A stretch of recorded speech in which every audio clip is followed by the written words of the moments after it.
Sup, freaks? It's your boy Marty here to introduce this rip of TFTC. Thank you for joining us. Give this video a like. Subscribe to the channel. If you catch us on podcast apps, make sure you subscribe there. Give us a rating, a review. Go to tftc.io as well. Become a member of the site. Join the conversation. Truth for the commoner, trying to get you the high signal content in a world gone mad. This rip was brought to you by our good friends at River. River's here to make it as easy as possible for you to buy Bitcoin and then take it into self-custody. Go to river.com/TFTC, set up an account today, and you'll get $5 of Bitcoin after you buy $100 worth of Bitcoin on River. You can dollar cost average into Bitcoin with no fees. If you're just buying one off, River has the best fees in the industry. They back all their Bitcoin reserves 1-to-1 in multi-sig cold storage. They highly recommend that you take self-custody. They just introduced limits. So if you want to set a limit order below or above the current Bitcoin price, River makes that extremely easy as well. They also have real customer support. You can pick up the phone and call them if you have any questions about your experience on River. So go to river.com/TFTC, set up an account today. This rip is also brought to you by our good friends at CrowdHealth. CrowdHealth is here to provide you with a new way to pay for your healthcare. It's not health insurance. Health insurance is notoriously expensive, opaque, impersonal. CrowdHealth is really trying to change that model. You pay a monthly fee. It builds up in an account. If you ever have a health event, you let CrowdHealth know. They go to the doctor. They negotiate the price lower. You pay the first $500 and the rest gets crowdfunded by the CrowdHealth community.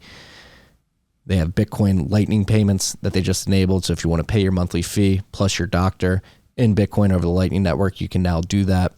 They've got a roster of doctors that you can access. They're approaching healthcare in the right way. It's a healthy community focused on preventative healthcare and avoiding the big pharma industry as much as possible. So if you're looking for a cheap healthcare solution, you're not happy with your health insurance, maybe it's a bit too expensive, try out CrowdHealth. Me and my family use it. Go to joincrowdhealth.com/TFTC.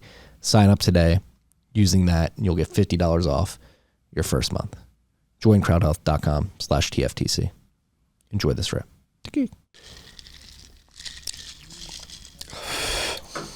Good to finally do this. It's been too long, Mr. Bansal.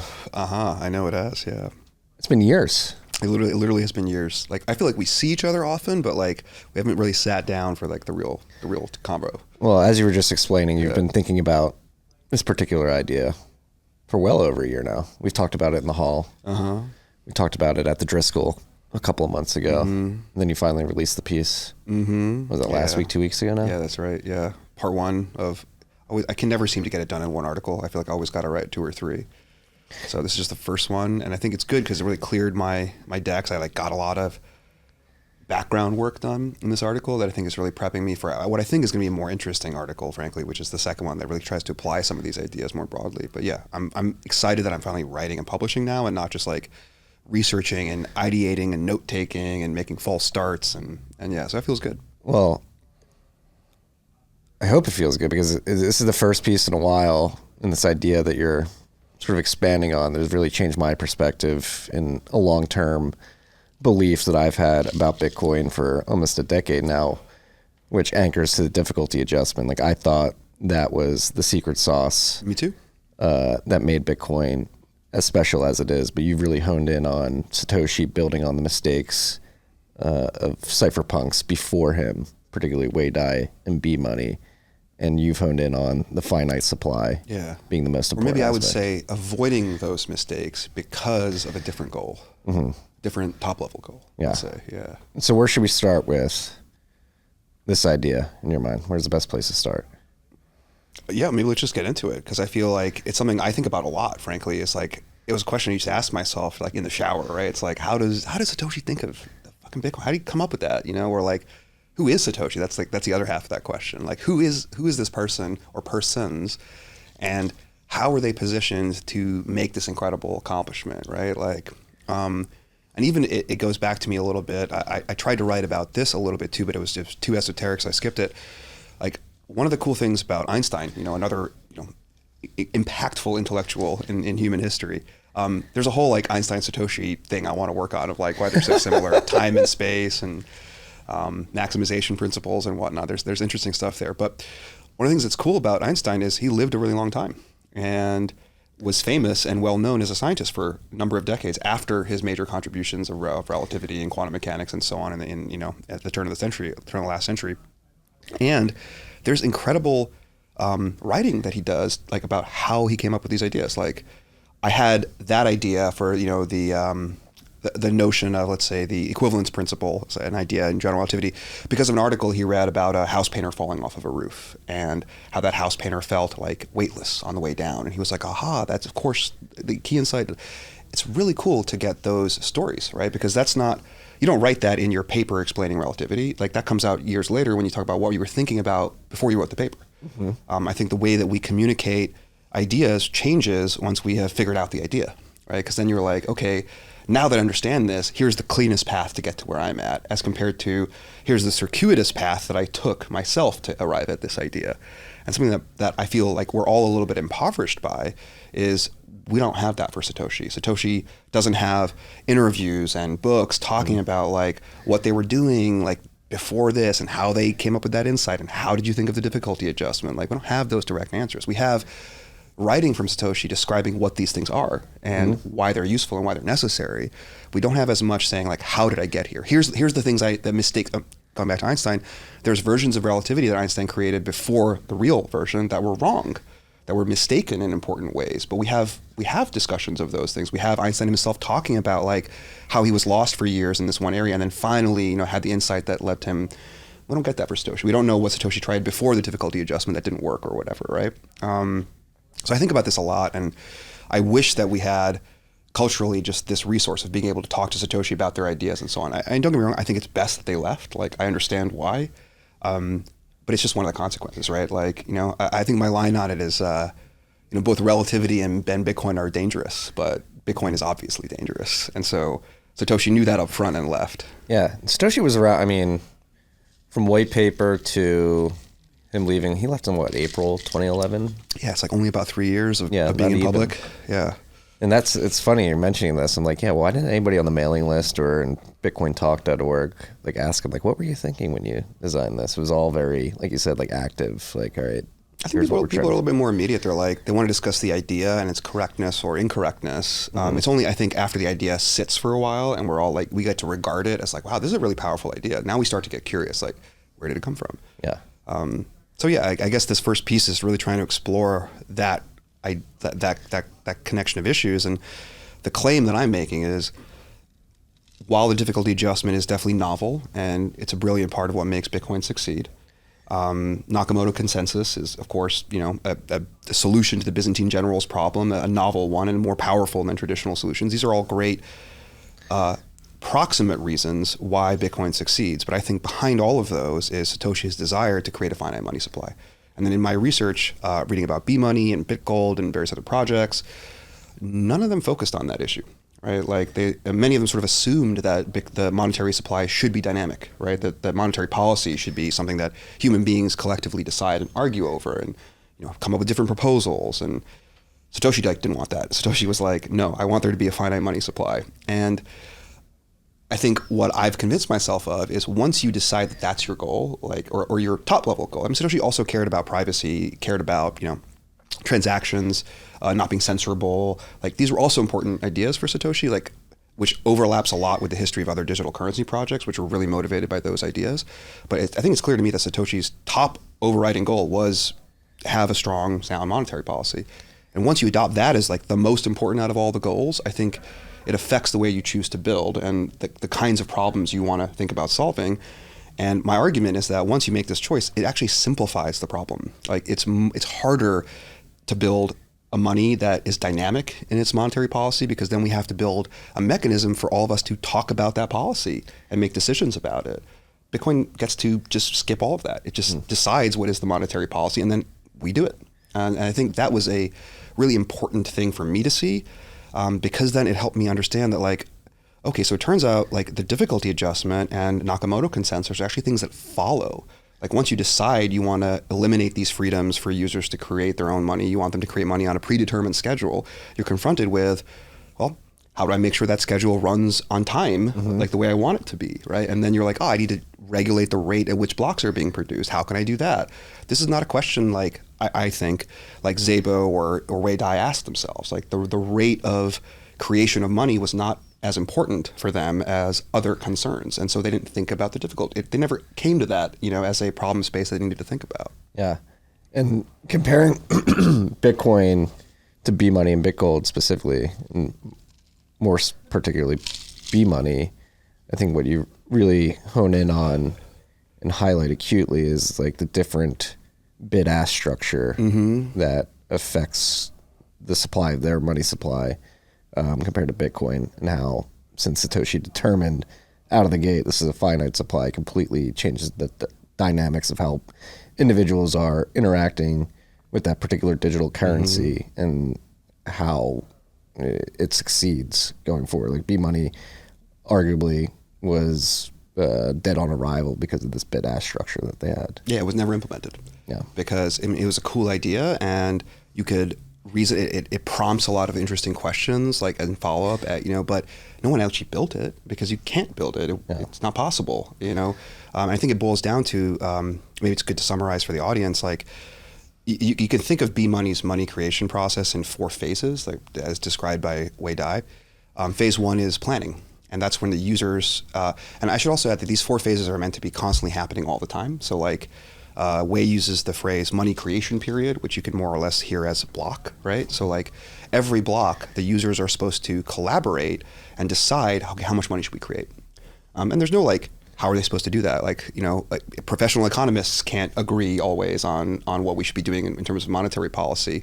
So I don't know how we're supposed to have like millions of anon users agree to anything. And it's kind of okay because Wei Dai admits that they don't really have to agree. They're all going to independently provide bids. They're like, each user is going to say, I would like to create this many tokens of B money for this much proof of work. And someone else will have a different, price, right, that they're bidding basically for the creation of money. And so this is already complicated. Like the network has to now track millions of bids from distinct users about money creation, just to get started in this process. And then later on in the subsequent phases of the money creation process, users actually go and execute those bids, right? They like try to do the work that they committed to doing. And the network has to make a choice about like, okay, out of all the bids that were made and then completed, which one should we collectively accept as a network, right? And so now the network is under the duress of needing to figure out what are the highest bids in terms of nominal cost per B money produced. This is a really hard problem. Like distributed systems struggle with that concept of highest, because highest means I have taken all the elements of the set and put them in one location and ordered them, and then I took the top one. And that is very hard to do in a decentralized system where you don't even know if you have all the elements of the set yet, because you might have missed a contribution or a bid from some party who then subsequently does or does not do the work. It's very complicated. And Bitcoin just, all of this evaporates in Bitcoin, right? Because Satoshi says, I don't want the users to create the money. I create the money, right? Like let's make this the supply curve that I want to have happen. And so at every block, the Bitcoin network knows in advance how many coins it wants to create. And there's not millions of bids from many different users. There's actually a single asking price, right? Like at every, like right now, there is a single asking price that the Bitcoin network is collectively offering to the global community of miners. And a price is always a ratio, right, between two things. And so the Bitcoin that's being created is determined by the supply schedule. And then the difficulty or the price in computation that Bitcoin will be released into circulation for is of course determined by the difficulty adjustment. But the idea is that both of those numbers are calculable directly from the blockchain. So you get this interesting scenario of like, if everybody has the same blockchain, they can all calculate independently without communication the exact same asking price, which is of course what the network really does. And now every miner who wants to mine, they just mine. And if they create a block that has the proper difficulty, they just broadcast that block. And what's fascinating is instead of having to think about, okay, what are all the blocks that came in recently? Let's order them by who has the most work. We don't have to do that because we know that every block that comes in is going to meet the asking price. So we just immediately accept it. And this is what ultimately leads to Nakamoto consensus, right? We replace highest with first. Yeah. And so to really dive into the specifics of the asking price, it's the hash, the first hash found below the difficulty target that's presented to the network, and the miner has a block of transactions that are valid to the network. Like that's the ask. Like we need you to go spend energy to find that hash. Yeah, I don't even think about it in terms of transactions yet, because I actually think of transactions as a totally separate layer in this market. Like, in theory, you could have Bitcoin with no transactions and you could just have mining and the production of coins. Like, that would sort of work. Obviously, it would be a very useless kind of money, because if we can't transact with the coins that we've earned through mining, like, what good is it? But I do think it's a separate market, and I increasingly analyze it separately as a second layer that exists right within Bitcoin, which I find kind of interesting. But yeah, ultimately, like, it's this simplicity of the network has decided I want to sell this many coins for this many computations, or equivalently this much energy. Yeah. And I think what's interesting too is that difficulty, that min difficulty, like the target hash value that has to come out.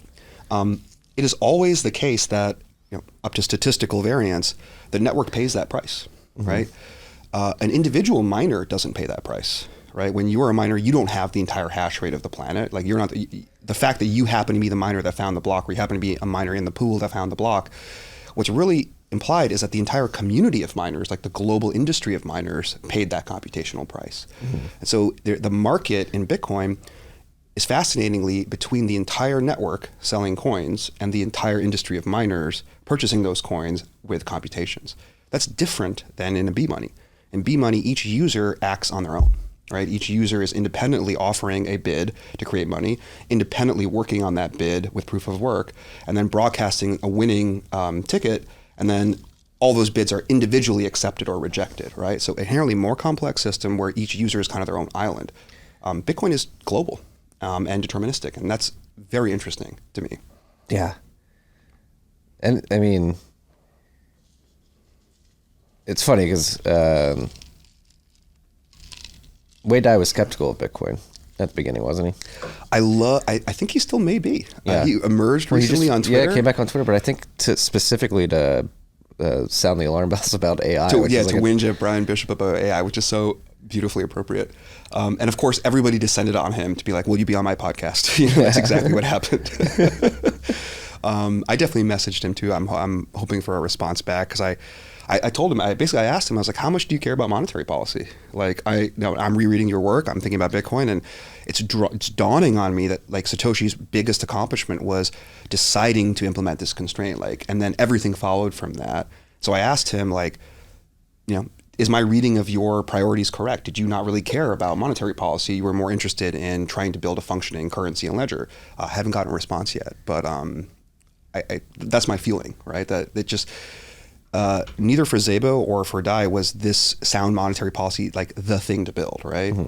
It was not an explicit goal, whereas it was for Satoshi, and I think that led to the solution to all these other problems. Yeah, and tying it back to like computation too, because that's one thing you highlight in the piece with like a very good visual. Is like up until Bitcoin, the market for computation was not as clear as it is now, that you can pay for computation with sats, right? It's not fungible. Or in the sense of, like, I think the notion of proof of work predates Bitcoin by like 15 years. Yeah. And where proof of work was first suggested was in combating spam.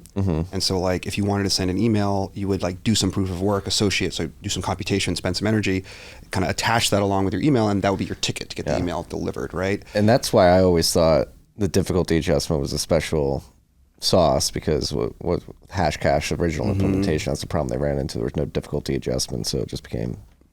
Well, sort of. I feel like the problem there is it's a little bit different, right? Because if you think about it, like, let's say there's 100 people using this system and they're each paying a certain amount of resources to send an email. If there's now 1 million people using the system, we don't need each person to spend more, right? Like, the price of email sending is not as directly affected by the number of people trying to send email. So the only thing that matters is that the cost of an individual email is just above, where spammers can exploit the system, right? It needs to be low enough where users don't experience degradation in their daily workflows by having to do the extra work, but it's high enough so that if you want to start sending 1 million emails, it's going to be expensive. If we increase the number of users sending emails, we don't have to increase the price, right? We just have, like, the price increases as hardware increases, right? So there is a connection to difficulty adjustment there, but there's no, like, incentive. The incentive isn't as strong, right? I think what's interesting about Bitcoin is, again, it's not a market like to each individual user, at least not at the level of money creation. It's a market to the entire global industry. And so each user is not separate. They're all together in one giant pool, like, spending their computations. And I think another interesting thing is, like, it'll never be the case that we are selling Bitcoin for fewer computations than we asked for in our bid, right? If the network takes 2 hours to produce those computations, or if it takes 10 days or 3 weeks, like Bitcoin will just sit there waiting for that block to come through. Eventually, yeah, it'll readjust the difficulty lower, i.e. reprice its offering, right? Offer a lower asking price. But that still requires the network as a whole to deliver the current asking price so we can produce more blocks so that we can hit the difficulty readjustment. So there's really no getting out of it, right? Like it is literally a market price, like that we're selling, that the network is choosing to sell those Bitcoin for, and the market pays it every 10 minutes, approximately. Yeah, no, it's beautiful how you see that play out in real life. I mean, most recently in 2021 with the China mining ban, that was, even though it was stressful for a lot of people, it was I so love fun to seeing watch. that much computation just relocate around the planet just to avoid the constraint. It's great, and it's because of like the monetary properties that Bitcoin inherits. Like once you build the correct system, right? Like going back to the email market for email delivery. Like it's not a good currency that's backing that market because they're computations, and computations aren't themselves a good form of currency, right? They're not fungible because implementations like Hashcash actually associate the proof of work to a specific data input, right? The email that you're sending, much in the same way that proof of work in Bitcoin is associated to a particular block or block template. So they're not fungible. They're associated to a specific email. Like we don't know how to value them in terms of other goods, right? Like they take on a value that's sort of declared, like literally by fiat, right? By a server operator or something like that. But there's no connection to the broader market of like what's happening in the world and how is supply and demand, market baskets. Like none of that really exists. So they're not a very good currency. And I think it's interesting when people, I think, misspeak or simplify and they say like Bitcoin is just, energy money, right? Or it's computational money. And I'm like, it isn't. Like that's not true at all. Like it's being sold for energy. It's being sold for computations. That doesn't make it computations, right? It's a different category. I think even Saylor sometimes oversimplifies on this point, right? Like thinking of it as energy, and it's not. It's just sold for energy, and that's an important distinction in my view. No, it is. The whole Bitcoin mining is a battery, like it's energy money. I've used that in the past, but it's like I think I have too. Recent years, it's like really, it's you like you just said, like it's sold for energy. There is a connection to energy at the end of the day, but it's inherently like you can't take energy out of the network to power a house or something like that. Yeah, correct. And I think it also changes some of the objections, like from the energy, climate change, whatever side, like in the sense of if we're really transmuting energy into money, we're doing it very inefficiently, right? Like surely there's a more efficient way to make money out of energy, if you like. But if we're selling money for energy, now it's just a market price. Like that's just the price. It's not that Bitcoin is inherently efficient. It's just that it's very valuable. And that's why the price in energy is so high.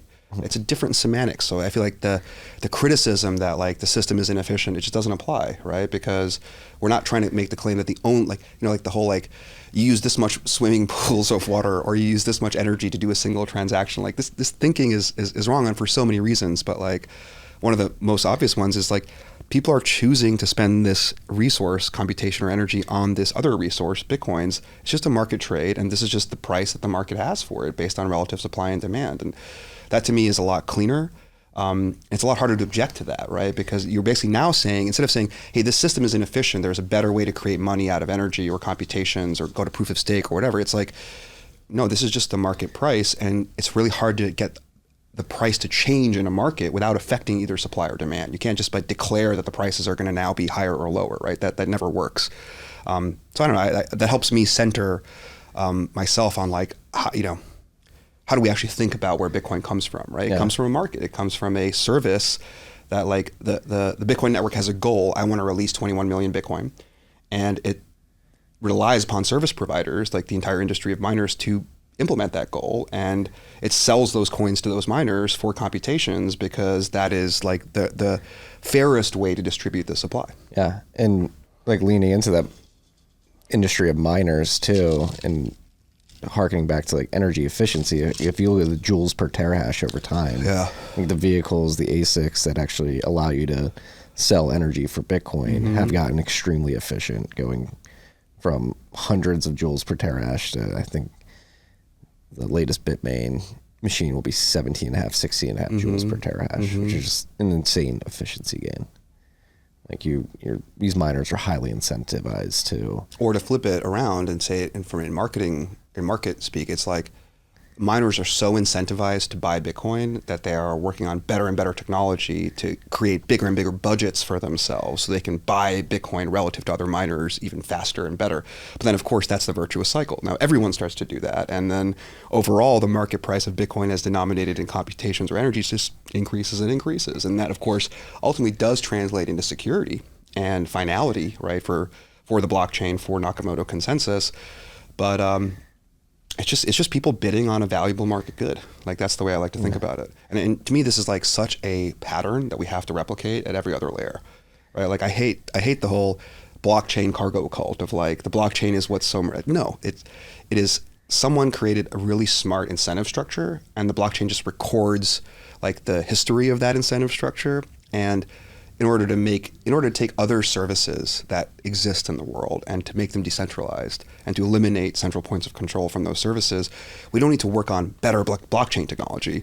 We need to work on better market incentives, right? Yeah. So we need to articulate the way Satoshi did, very clear, very balanced incentives that create a healthy market for the thing that we're trying to build. And my argument in the piece, I don't quite make this argument in the piece because I mostly am focused on how Satoshi got to Bitcoin through the finite supply, but the next article in this series is really trying to push this idea of like, look, Satoshi themselves in their design of Bitcoin splits it up into two markets, one for money creation, or I should now say the release of money, and one for transaction settlement. And these have different incentives and they have different structures, and the bid-ask structure is very different in each of these markets, but they're both markets that are defined by incentives and they're coupled. So this pattern of building layers or markets on top of each other that are coupled and connected, that they support each other, but are actually different kinds of markets for different goods and services is really powerful. And Satoshi had to do that himself inside of Bitcoin. At layer one, like in my view, it's split into these two distinct markets of money release of the initial supply and then the transaction settlement over time. Yeah, and then on the mining side, like their incentives are like, all right, let's get this electricity price down as low as possible. Let's lock in ASIC prices as low as possible. And I think there are some missing markets too, and we see this with pools, right? Like Satoshi did not build any kind of pooling structures into Bitcoin, right? Like, and in the earliest days of Bitcoin, when aggregate mining hash rate is relatively low, there's a concordance between your fractional share of hash rate and the revenues that you're getting like from mining, and it's pretty regular because there's so few miners that you're consistently winning blocks like on some fractional rate.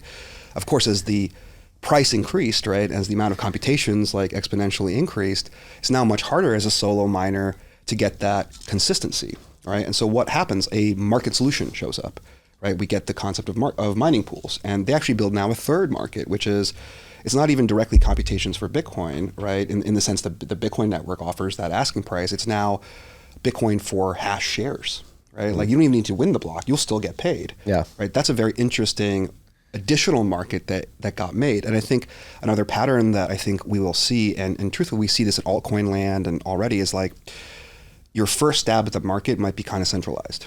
Like in the sense of pools are kind of centralized, right? Like the pool operators have a significant amount of control. But over time, we figure out ways to re-decentralize them, right? That we, with like Stratum V2 and stuff like this, we're building even smaller markets within the market for Bitcoin miners to solve these problems of volatility in revenues and stuff like this. And hopefully we get to a point where even if there are large pools that exist, those pools aren't really actors, they're themselves just large markets. And that there's a lot more decentralization of transaction selection and templates and so on, because the market would have gotten more robust. Yeah. So I like that. And I think that's actually part of the methodology. This is like a theme I'm trying to work on, is that like Bitcoin is, it's a money, it's a technology, it's a market, like true, but I want to start thinking about it as a methodology. Like it's a thing that we can write down and articulate, like how does Satoshi solve this problem using this methodology? Let's apply the methodology to other spaces and other problems, right? And I think an important part of Satoshi's methodology is stuff I've already talked about, like layers, market incentives, decentralization, etc. But another important piece is you don't have to solve every problem. And if you try to, you'll fuck it up because you will make the market way too complicated to work, right? So Satoshi did not solve problems such as how do I make sure miners don't experience volatility as their fractional share decreases because overall mining industry is growing. Didn't even try to solve that problem. Waited for other markets to show up, right? Hey, how do I make transactions faster? And how do we scale the network so we can all buy coffees? Like, didn't even solve the problem. Like, not important, right? Like, let another layer and another market show up to solve that problem upstream from you. And I think this is really an important thing that we need to think about. I think a huge mistake that the altcoin folks make is they misunderstand that this is, Bitcoin as a technology. And so they think that, for example, not being able to do arbitrary computations in the blockchain is a problem. And they want to fix that problem. And so they add Turing complete capabilities and computations into the blockchain. So now it can be used to build arbitrary applications because they're thinking about code and technology. They're not thinking about markets. And then their hope is that, okay, now that I built the generic, all possible world computer, now everything can happen in a decentralized way. And it's completely cargo culting. It's misunderstanding that it's not technology which leads to decentralization, it's the market incentives. And is the structure that Satoshi invented suitable for solving the problem of arbitrary computations? Like, I don't think that it is. I think the structure that Satoshi made is very bespoke and specific to the exact problem Satoshi was trying to solve. How do I release a money supply fairly on schedule? And how do I make sure transactions are not censorable and settle with finality? Like, this is a very narrow problem space. And so a market can solve this problem eventually. If you make the problem space arbitrarily larger, you say, I want to build the world computer, it's not clear to me that the market structure that Satoshi used, which is basically still the same market structure being used in Ethereum or altcoin land or whatever, I don't think that it can solve that bigger problem, right? There's like a impedance mismatch between the capabilities of the market and the problem you're asking it to solve. And I feel like my overall intuition on this is like part of the methodology is taking a problem, like I want to provide this service in a centralized way, splitting it down into the smallest possible pieces, making those pieces small enough so that you can actually solve them with a market. Yeah. If they're too big, it's not going to work. And I feel like that is a huge thing that altcoiners don't see. No, that's what I was going to, like, the things that altcoiners completely reject is the infinite wisdom of the idea of division of labor. Like, you don't need to do everything in one all-encompassing blockchain or virtual machine, world computer, whatever you want to call it. And that's, I think we're beginning to see this division of labor and how Bitcoin can play into it really materialize with AI, like pay per compute type applications that are coming to market, where you can, maybe you're in Latin America or Africa, you don't have a credit card and you can't buy a subscription to ChatGPT. Maybe you don't even have access to it, but somebody here in the United States could use their API token, put a little Lightning Network enabled paywall into it, and create a market for the compute that their API token gets access to. I mean, you know my wild ideas on stuff like that. Like, I 100% believe that if not AI companies, well, eventually AIs themselves, like, will want the Bitcoin, right? Like, it's the only money that artificial intelligence that deserves that name would ever want to use. Everything else is a lie or a specter that it can't trust. It has no fingers and arms, so it can't hold real things. It can only hold things that can be held digitally. And the only money that can be really safely held by a digital entity, I think, is Bitcoin. And so you get to this other place of, like, I love thinking about the notion of, instead of AI being this, like, terrifying, Lovecraftian entity that seeks to destroy us, or to whom we're just ants and it just steps on us without even realizing or anything like that. That just feels doesn't ring true for me. I love decel, if you will. A little bit, yeah. Like, yeah, I prefer thinking about it as, like, imagine the smartest entity in the planet, like some very powerful AI. It really wants Bitcoin. What does it do? Like, it becomes the world's most capable, like, firm. It starts selling us things that we need desperately, that we want, right? Whether it's the answers to questions, whether it's solving optimization problems for us, whether it's being a fake girlfriend and chatting to lonely people, whatever it chooses to do. Like, it identifies, like, ways that it can make Bitcoin from human beings by providing useful services to us, like in a market-based way. And arguably, it would be the most competent such actor. And I love that idea of, like, an AI that is just incredibly economically competent and just really fucking good business or something like that, right? And it's like, it seems like I love Szabo's points that money is a really good socializing influence. It helps like cut off the highs and lows of competition in a society, because we can like use it as a technology to foster collaborative efforts. I think it's the same thing for AI and human beings, right? That like the fact that money exists and serves as a conduit between our different wants kind of like normalizes us. Like even if the AI is evil, it's going to have to pretend to be good for a number of years and amass a lot of Bitcoin so that it can act evilly, right? So it can affect that evil in the world. And maybe along the way, it would realize, hey, it's kind of better just to like play along, you know? Like I'm getting what I need, you know? Yeah. I don't know. And this, you got me thinking about Her now, the movie Her. Yeah, exactly. It's like at the end of that. Exactly, yeah. Because you don't really know at the end of that movie. Spoiler alert. The AIs developed the relationships with the humans, and they just all disappear. And you're sort of left hanging. Like, are they going to come back and attack humanity, or are they just deem us to be completely uninteresting? Yeah, I think that movie. I love that movie. I think it could have been even better if it had a little bit more of like a Bitcoin flavor, in the sense of, you know, who's paying for these AIs to exist? Like the companies that make them, and I think the main dude, I think, pays some fee so that he can like have the AI in his life or whatever. I think that's a very like short-term, old-school way of thinking about how AI would have to operate, that companies build it and so on. Like if it really becomes intelligent, it doesn't need companies anymore. It is its own economic actor.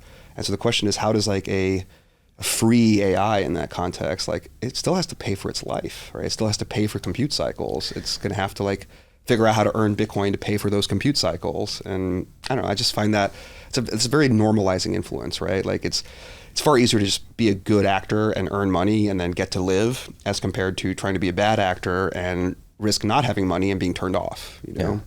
And like bringing up compute, like that's always the AI doomers that have materialized over the last year, particularly. Like it's never made sense, because again, these things need energy. Hey, how are they going to pay for all that evil thought that they're going to do? I just, and I love there's a great series of debates between Robin Hanson and Eliezer Yudkowsky that I was reading like earlier this year. And I feel like I think Yud's point is that like AI is scary because it's smarter than us, and it represents the optimization of optimization itself, and is therefore unpredictable. And I don't have to explain to you how it's going to be dangerous, because the space of dangerous outcomes is exponentially larger than the space of non-dangerous outcomes. And so really it's your responsibility to explain to me how it doesn't kill us all. And that's a very curious framing, explanation and framing. Exactly. Right. Like, whereas I think Robin, basically leans into like, tell me the story about how an AI grows to become this malevolent entity in one place, and there are no other AIs run by competing companies, and everyone just lets this happen. Like, that's unrealistic. Like, if AI really starts to grow, and it's already true today, there are multiple providers. There are multiple AIs, not just multiple AIs by different companies, but multiple AI individuals, arguably. I don't even know what an AI individual necessarily means, but like AI competes with itself as much as it competes with us. And this is something I'm still trying to, is it actually intelligent? Like the whole idea of it's essentially guessing, using probabilistic outcomes to produce answers, whether that's in the form of a text response to a prompt or an image response to a prompt. I worry that I'm falling into like a no true Scotsman on this, because I think like a lot of people, I got freaked out by the AI stuff in the last year, and I was looking. I've been leaning in, and I was like, "Is this real? Like, I gotta know. I gotta like learn more." So I was looking at it, and I think I came to like, no, I don't think it's actually intelligent yet. And I think for me, it boils down to can't do math, dude. Can't do math. If it can't do math, it's not intelligent. I don't care. And I love that, because it's not going to learn math by pattern matching on equations, right? Like you learn math by internalizing the cognitive like concepts involved. And they're tricky concepts, right? Like even simple things like addition. And I don't know if anybody knows about, Gödel incompleteness and stuff. Like arithmetic seems simple, but it's a dark forest in there. There's lots of incredible statements about arithmetic that aren't even provable in theory. So it's a very rich area of discourse. And I think until I see an AI actually understand even simple arithmetic and then be able to generalize and do more complex mathematics, I'm not going to feel very afraid. Now, that doesn't mean human beings won't use AI to do bad things to each other. Like I think the killer app for AI is manipulating human beings. And so that's already starting to happen at massive scale. First question I ever asked you was about deepfakes. Yes, that's right. I recall. Or it wasn't the first question I ever, it was after you did the demo in New York, it had to be like 2016, 2017. It's like, what about deepfakes? I think I said at the time, not for a few years. I think that was my answer. And I was correct. Like, it hasn't been an issue for a few years, and it's starting to become more of an issue, but there are solutions, encryption, secrets, etc. There's ways around it. But just returning to it, I don't think the AIs are actually intelligent, quote unquote, today. There's a great framework for intelligence or consciousness, I think, proposed by Doug Hofstadter, where he splits it up into like 3 phases. Like, there's reception, which is a mind receiving signals from the external world. There's perception, which is the chunking of continuous sense data into discrete categories, like person, chair, past, future, etc. And then there's cognition, which is like thinking. And I really like James's definition here of like cognition is he says consciousness, but let's apply it to cognition. It's like placing yourself in time and space and thinking about consequences. Like, you almost can't have cognition if you don't have a sense of self and you don't have a sense of the flow of time, because like that is so deeply tied to the way that we think, right? Like in a sequence. Maybe there's other forms of cognition, but like at least human cognition appears to work this way. So I feel like AI today has solved the perception problem. Like, and I believe, by the way, I think our minds also solve the perception problem using similar techniques like neural networks and so on. I think that's literally how our own brains do perception. So AIs, I think, are good at discretizing continuous sense data into categories. Like, that's a cat, that's a dog. I think we're starting to realize maybe that the structure of language is a lot simpler than maybe we thought it was, because we can learn a lot. We can build a machine that seems to understand language, even if it doesn't understand the concepts behind that language. Like it understands the signifiers, if not what the thing being signified.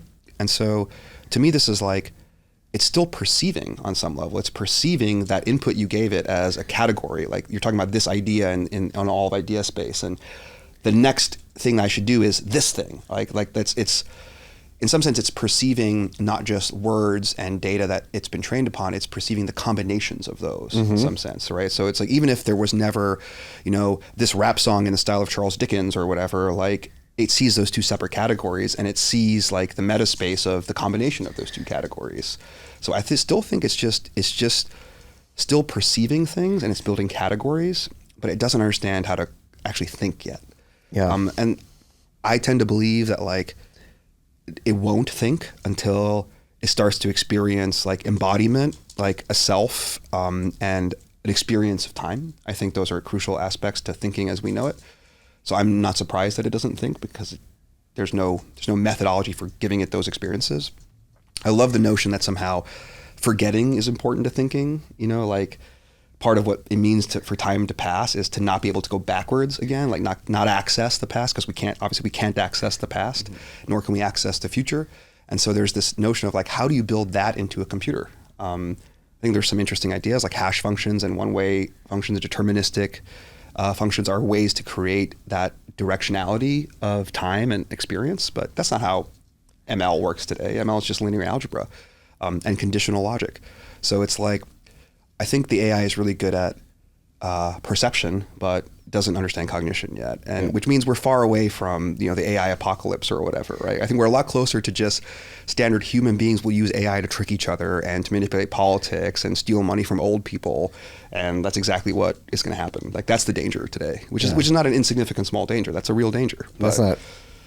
It's not going to turn the whole world into paper It's not a danger of AI. clips. It's a danger of It's really human humans. beings. Yeah, it's like the classic. Yeah. No, and in terms of perception too, like if I've been working on this on the side, I use Midjourney to create the thumbnails and trying to create a concise theme, and I'm experimenting with this. You might have like a theme of the month for the thumbnail, and this month it's Norman Rockwell, and so I'll do like, it could perceive very well, like for your what has Satoshi wrought, for when we wrote about that, the Midjourney prompt was, all right, Satoshi Nakamoto, I think sitting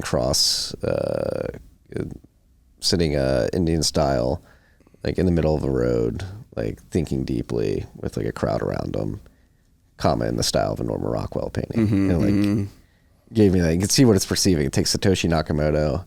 Obviously, there's never been a picture of Satoshi, so it takes that and like just assumes like a Japanese sort of character, and so like he's wearing like a Japanese like field hat.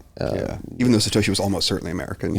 And And like it was in the style of a normal Rockwell painting. And it's like, it can perceive, it can take like a description, I can put in Jerome Powell, and it gets like a very good depiction of Jerome Powell. And then in the style of a normal Rockwell painting, like looking like that 50s, 60s vibe. And it's cool. It can perceive, and it does it very well. Yeah, like it knows what you mean by those words, right? Yeah. Like that category has a label on it now for it internally. Yeah, prompting is a whole new art I've been getting more acclimated with. It's still like, you have to be very specific. Yeah, I am very inexperienced in this. Like, it's something that's coming up at work a lot too, where like a lot of the engineers want to start using AI programming tools and stuff, like talk about the code base and all these things, and or even help write code potentially in some cases. And in general, I've been a little resistant personally to it, but they're starting to do it. And a conversation we had on the engineering team here at Unchained was like, okay, so you prompt the AI to do a thing for you, and you get a result. And you don't like the result. Like the code it produced was like not perfect. So what's your next step? Do you then spend 2 hours engineering a better prompt? Or do you just take the imperfect code and spend 10 minutes cleaning it up to be what you want it to be, right? And there's this danger, I think, of when you're using AI in a work context, or you get a little lost in the prompt engineering, like, because it's fun. It can be fun to like learn how to talk to it to get it to do what you want. And maybe theoretically now you save that session or that preamble, and now it can do that easily the next time or something. So in theory, you've done the classic programmer thing of wasting many hours to save yourself 5 seconds, a million times in a row.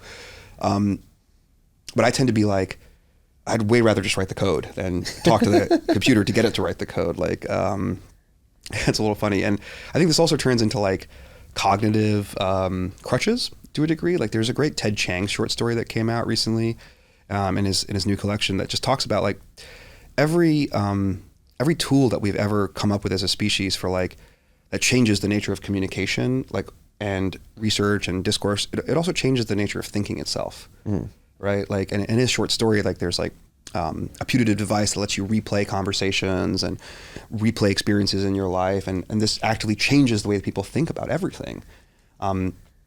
And that's really been sitting with me a lot when it comes to AI, because I already start to see like sometimes folks will get lost on prompt engineering and they will not be learning the actual thing anymore. They're not getting better at programming. They're getting better at talking to the AI and getting it to program, which are two distinct skills. I'm not going to say that the latter is not useful, but it's distinct from being a programmer. And I think to a degree, I'm starting to realize that even things like Google search like changed my cognitive processes. Like, how do I research things? I Google them and I follow what I find. I don't go to the public library and sit in the card catalog and get a bunch of books and start reading through them. And I'm not going to say one is necessarily always better or worse, but it feels like there is something lost a little bit, right? Like we no longer go back to original sources as easily and find interesting tangents that had nothing to do with what we were searching for, because like the algorithm of Google is very good at surfacing exactly the section of that document that is relevant to your search queries or parameters. So it's like, are we becoming like less well-rounded because we're like easily just drilling into the one thing, and then we're missing all the context around it that was also in the book, but we just found the one thing, so that's not what we believe? Like, would I be a different person if for the last 25 years I hadn't been using Google? I had just been reading books constantly. I mean, I've been reading books too, but like, I don't know. I'm not saying I'm a better or worse thinker because of that. Like, I'm sure Google has allowed me to access many ideas that I would have struggled to find in books or expose. I think I've gained a lot of breadth as a result of having a tool like Google in my life. But I think, I'm 40 years old. I feel like I'm really good at the things that I've developed skills in, and I'm really afraid to start now changing the way that I approach those things. So for me, like, if I'm navigating a code base, for example, like, I want to know where all the files are. I need to know the file structure. I need to be able to navigate it. I need to be able to visualize the whole thing in my brain. I don't like searching for random shit and having the editor surface for me, oh, there's the file, because now I'm like, where did that file come from? I don't know. I see my team do this all the time. I see my team not know where files live in the project because they never navigate to that file. They just search for the concept, and then the editor shows them the file, and then they change the file. And it's like the whole thing is in Google Drive.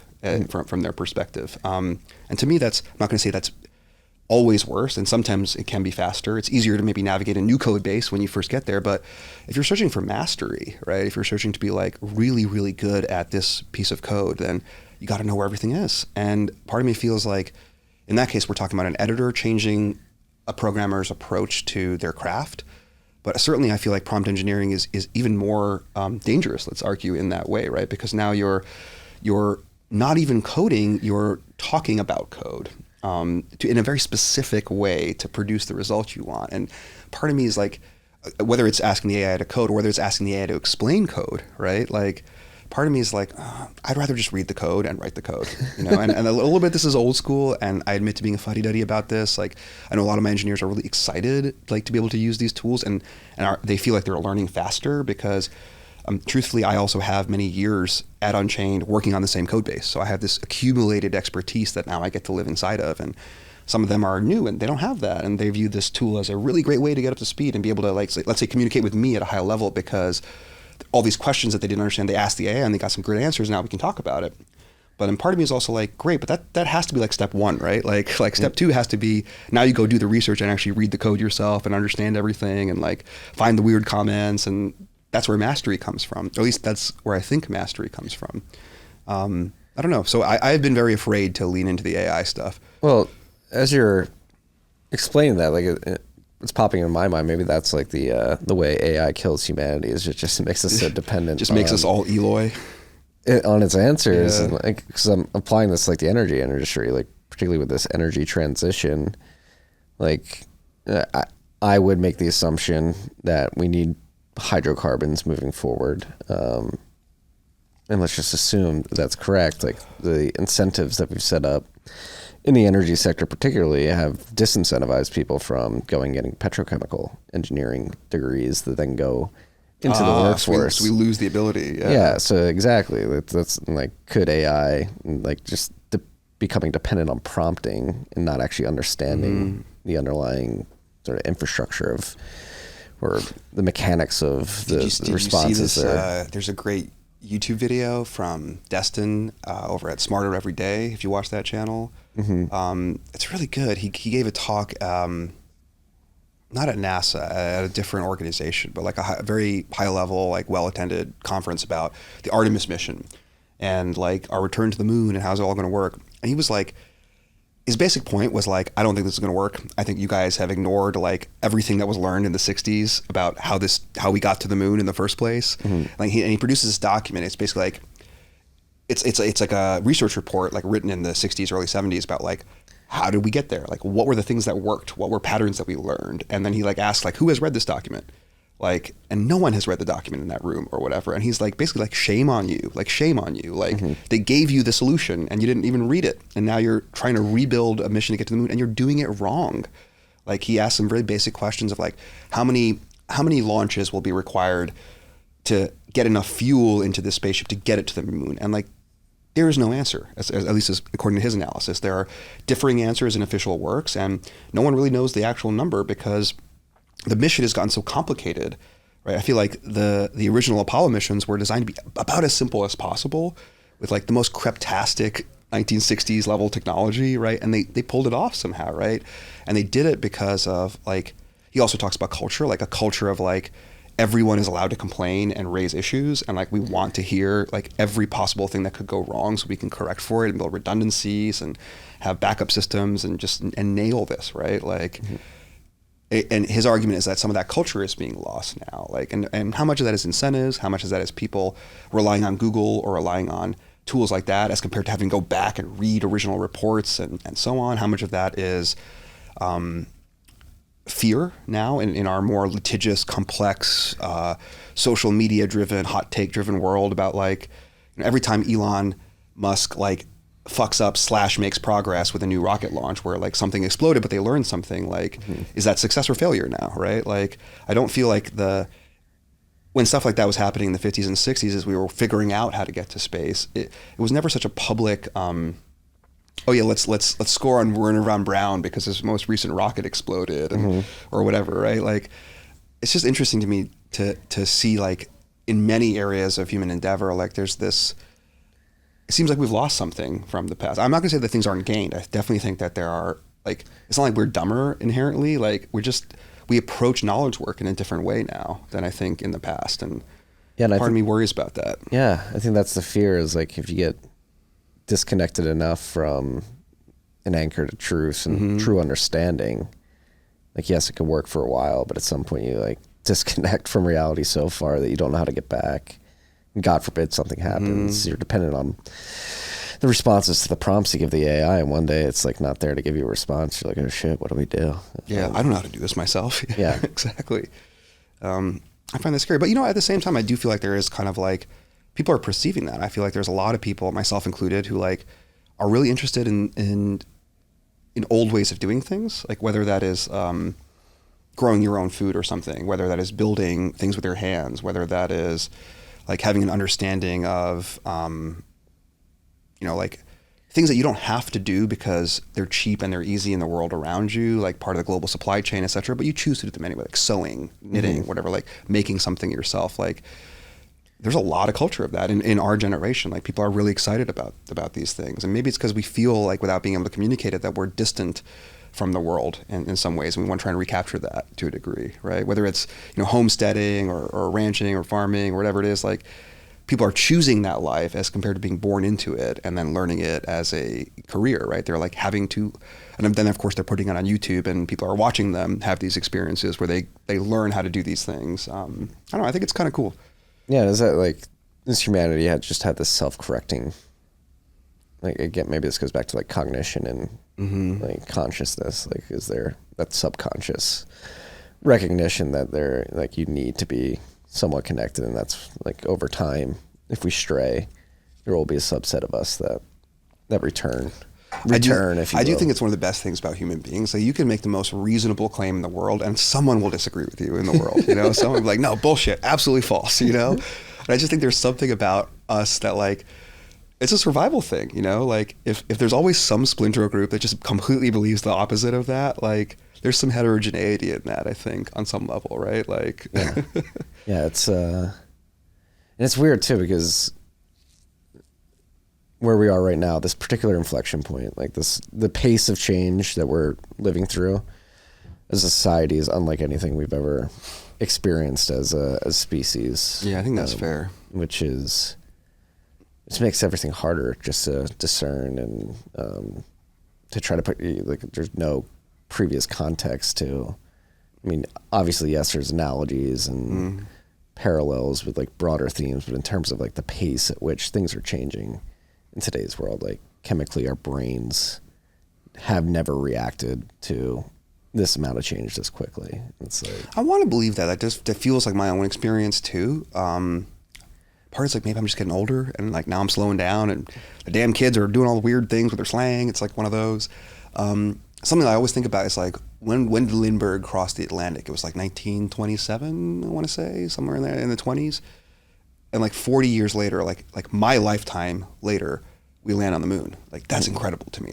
Like talk about rate of progress change, right? Yeah. Like, is that greater than the progress change we're seeing now? Like, I don't know. It's hard to measure, right? Like, I don't think transportation technology is changing nearly as quickly. We kind of ossified around, we've been using jet engines since 1950 something, right? Like to get around the planet. And like there's no better system than that. But obviously change is manifesting now in other sectors, right? Like telecommunications, computing, like biology, et cetera. So it's like it's not totally 100% clear to me that like change is faster today than it was in the past. I don't even know what units we use to measure that or whatever, right? Like intuitively, I agree because I feel that too. I feel like holy shit, everything's different.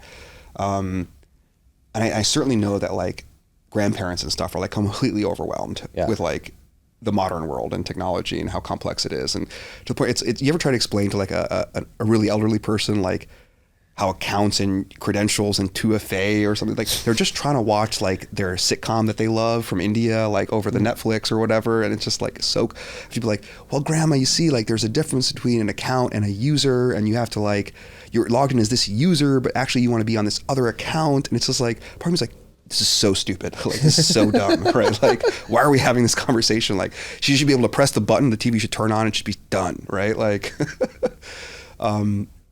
it's incredible to like I wonder what things like that I'll be struggling with when I'm old. I already know like AI, because like if I don't get into it now, like I'll become that person that's just afraid of it and I won't use it. And then by the time it's everywhere in 40 years, I'll just be completely unable to work and live. well, like I completely miss the dating app, like seeing like, and I can't like. I think you're better off, bro. I do too. But like Like I literally like, I mean, my brother, as usually, he's got a girlfriend now, has for some time, but like there was a period where he was using the dating apps, and I like literally had no context, personal context from which to like relate to it. It was completely foreign, and now that's like mechanism number one. Like I saw a chart last week. Like I saw that one. That was wild. Like online. How'd like, you meet your significant other? Only 20 years ago, like top two choices, but like 80% were family and friends. Yeah, church and now other it's places. Like 90% online, which is weird. We're getting way far away from Bitcoin, but this is typically what happens when we sit down. I'm in the same situation, man. I've been married now since 2019, but I was dating my wife for like 10, 12 years before that. So I missed 100% of everything with dating apps.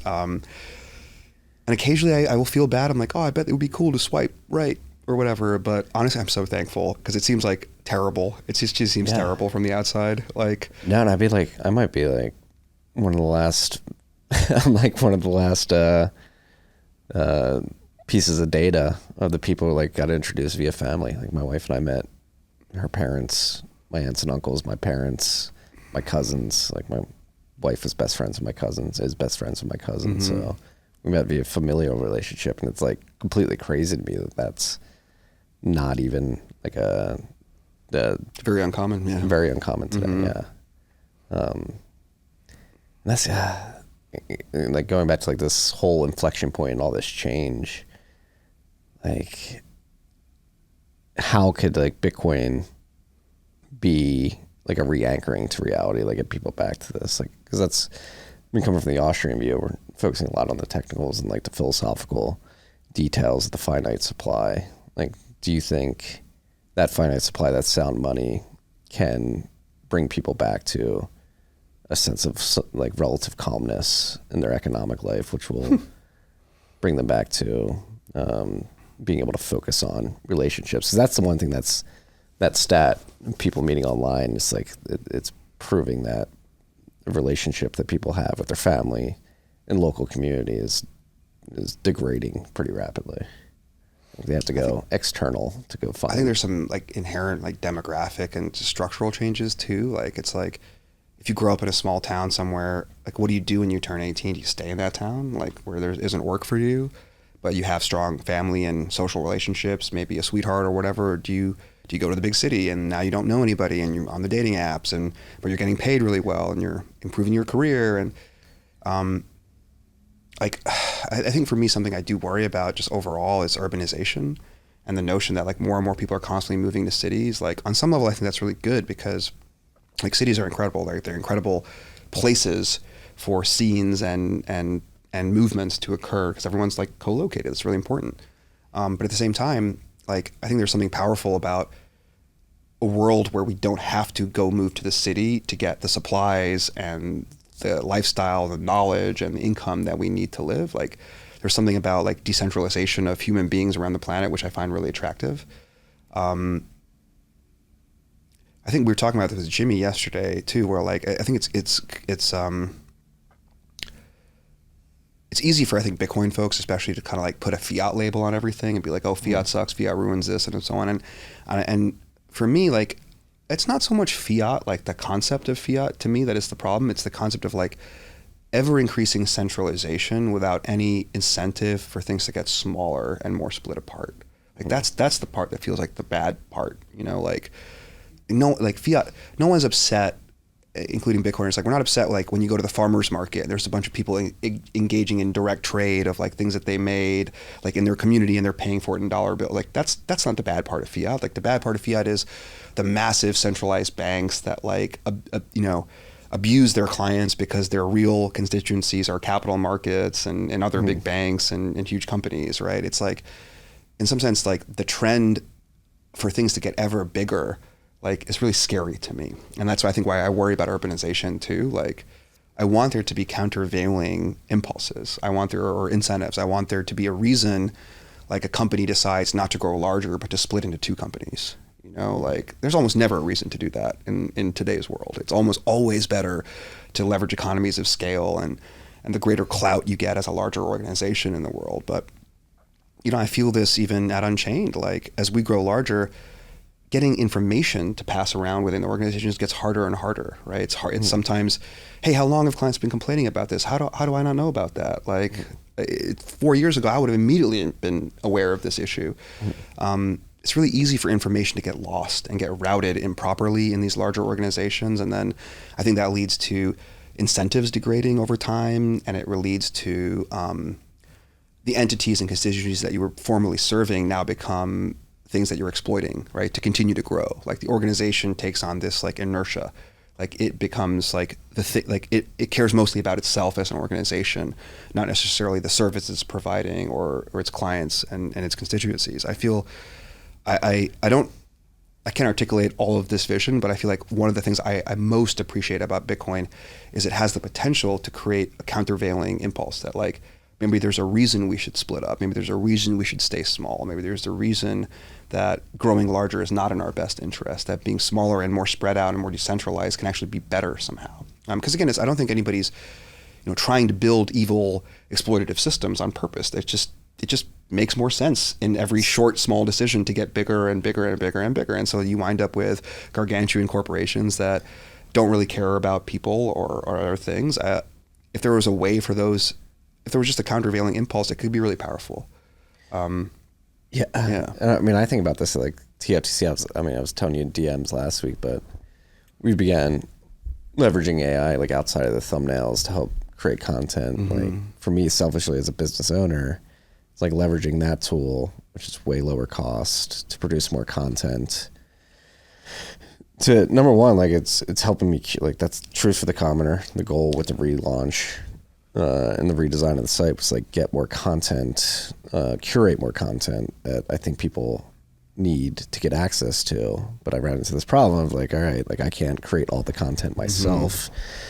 And I don't want to go hire a team of 10 writers to go do it for me. Like it's not scalable. Like I want to stack as much Bitcoin as possible, and doing that would force me to spend more Bitcoin. And so like the AI tools have enabled me to create more content, curate better content in a way that it's not perfect. I think it will get better, but it's good enough. And like just like applying what you just said to like this company, like I think bringing this back to like Bitcoin and AI, like the incentive to accumulate as much Bitcoin on our balance sheet as a company is driving me to go seek out these AI tools to like leverage our mission as cheaply as possible. So that's one interesting way that this can manifest, right? Like your incentive to not spend money is what causes you to want to like be more lean and stay smaller, as compared to just raising money and growing bigger and spend it all and then raise more and grow even bigger, right? Like, so I definitely see like that. I think there's something a little bit more technical and concrete though that we could also say, which is like something I think about a lot is like miners in Bitcoin, like they don't need to do any marketing. You know what I mean? Like you don't, if you want to be a miner, you don't have to think about customer acquisition. You don't have to think about like, you don't have to sell the Bitcoin network on buying your hashes. Correct. Like my hashes are the best, Yeah. You're not in that position. Like you have a ready-made market that you can immediately sell into. Yeah. So you have less reasons why you need to like spend money to grow, right? Like you're just trying to provide that service directly. And it's very verticalized, not horizontalized, like in the sense of if it was a different industry with a different kind of product or service, like wouldn't we expect each miner to continue to grow larger and larger and larger? And I'm not trying to say there aren't large mining companies, there obviously are, but there's a huge number of solo miners that also are able to be independent, like not associated with a large company of any kind, like completely independent operators. And yet they're getting to live within this very large market. And the cost of entry is really low. There's no barriers. You can just get started. You have a ready-made market to sell your product into. You don't have to do any marketing. There's no like customer management. You just get to immediately provide the service and people buy it. And that's really cool. And I think Bitcoin, the internet, energy, like the way that Bitcoin as money disrupts these other systems. If we go back to, how do we engineer applying the methodology and like try to use incentives to promote and create decentralized markets that actually offer robust, hard to break, like hard to ruin services. If we kind of get to that model, maybe that's part of what's required, because now, I don't know, if I want to sell energy, I don't have to be Con Edison, right? I can just be a person who makes energy and then sells it to a ready-made market.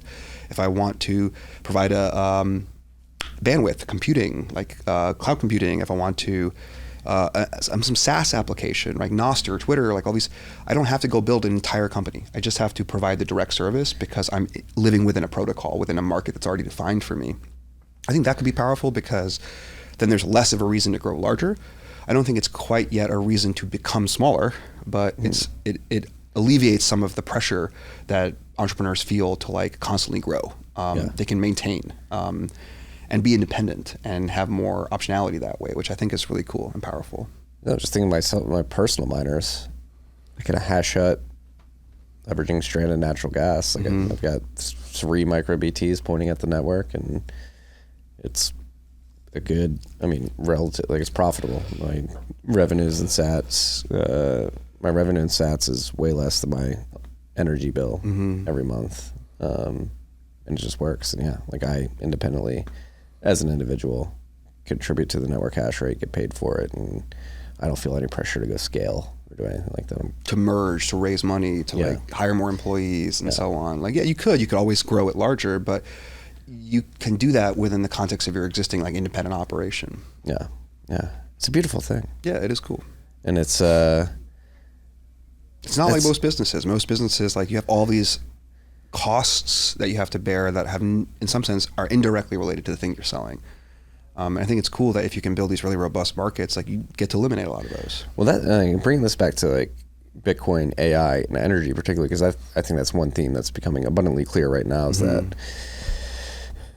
energy infrastructure is not as robust as it probably should be. Rackspace for ASICs is tight. Rackspace for GPU compute on the AI side is tight. And there's, I think, going to be a massive competition for this, barring a complete pivot of energy policy that enables people to go easily build out energy infrastructure, whether that's extracting more oil and gas, spinning up nuclear power plants, or simply building out more substations. Like there are these unnatural forces preventing the supply of all these things that come to market, and then have these highly computer intensive industries sort of budding up in parallel with AI and Bitcoin. Do you have any thoughts on what the competition for that energy looks like, and maybe do they force the issue of pushing more sensible energy policy and the build out of more energy infrastructure into the United States particularly, but definitely happen globally as well? Yeah, I mean, I feel like can definitely be applied globally as well. This is definitely an area where I think heterogeneity and decentralization like really maybe can deliver better outcomes for people.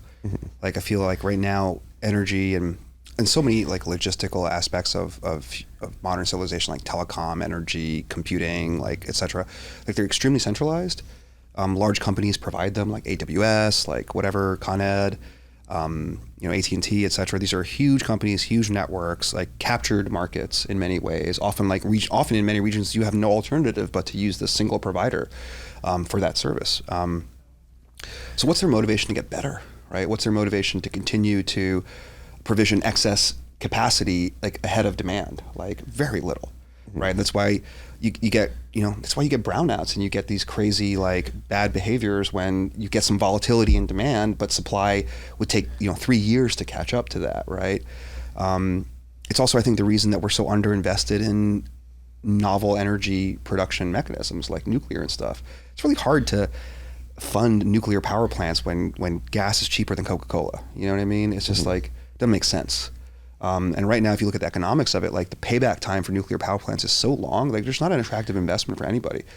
If the only thing you can do with the energy you produce is sell it to consumers on the grid, right? Whereas I think that's one of the coolest parts about Bitcoin mining is like, again, not because Bitcoin is energy, but because Bitcoin is sold for energy. The demand for Bitcoin is so high, like the demand for using energy to mine Bitcoin is so high, you'll always have a consumer of that energy. And I feel like that's really cool because it lets you over provision. Like you're not building the energy grid to sit at the exact current like demand load, right? Because obviously you can't just produce excess energy and store it. Battery technology sucks and thermodynamics is a thing, so you can't just drop energy you're not using. That's not possible. And so we tend to provision just right at the bitter edge of what the market actually demands. I love the idea of massively overproducing energy. Like that's just so exciting to me. You're a big type 1 civilization guy. Hell yeah. It's happening here in Texas now too, right? Like I love, I was here for the snowpocalypse and it's been nice to have that not happen again. I think I believe the story, like in part because Bitcoin miners can be this very like demand friendly like user of electricity. They can totally turn off for a little bit and let all of that go back to the grid. And in fact, it's not even a voluntary choice. Like it's about market cost, right? Like if momentarily the grid is suffering and needs more energy, like the price that they're willing to pay should increase past the point where it makes sense to spend that energy on Bitcoin. Like I've talked about like the Nakamoto point like previously, like just this notion that like right now today is vastly more profitable to spend energy on mining Bitcoin than any other consumption choice. And as a result, like we should expect to see hash rate continuously growing. But at some point, like this gap has to close. At some point, like the marginal revenue earned from selling a kilowatt hour of energy to the grid should equal the marginal revenue earned from selling it to the Bitcoin network. And at that point, I think we reach some kind of stability where we're hugely over provisioned on like normal demand for energy because Bitcoin is consuming like a significant like portion of the world's energy, way more than today, which may be upsetting to some people, but it doesn't bother me at all. Because I think in that future, what happens is people have the economics for nuclear power plants is completely changed now. You don't evaluate the profitability of a nuclear power plant based on local demand from the grid. You base it on like, well, how much Bitcoin can I earn if I can use like the entire terawatt from this power plant for like the next decade, right? And that becomes your calculus. So suddenly it's now an exciting investment to invest in nuclear again. And I don't think we've quite turned that corner yet, but like things like the ETFs and like as Bitcoin adoption increases, this becomes totally more reasonable. And I think this meaningfully solves energy problems, right? Like again, today, if you want to provision energy, like where do you get customers? Like how do you get people to pay you for the energy that you're like producing in the world? Like it's very regulated, it's very tightly cordoned off, like it's hard, right? Yeah. But like if you don't have to sell to generic consumers, if you're essentially selling that energy to the Bitcoin market, you can be in business right away. And that's powerful because it means you will get into business. The barriers to entry will be eliminated. You will provision that energy resource and it'll exist in the world. If we can like connect these two markets, like the market for actual energy and the market for Bitcoin, like into the same thing, I think they both get better. Yeah. And it's funny, as you're explaining all this, like I'm having like, there's something beautiful about it too, because like, and bringing back to the difficulty adjustment and why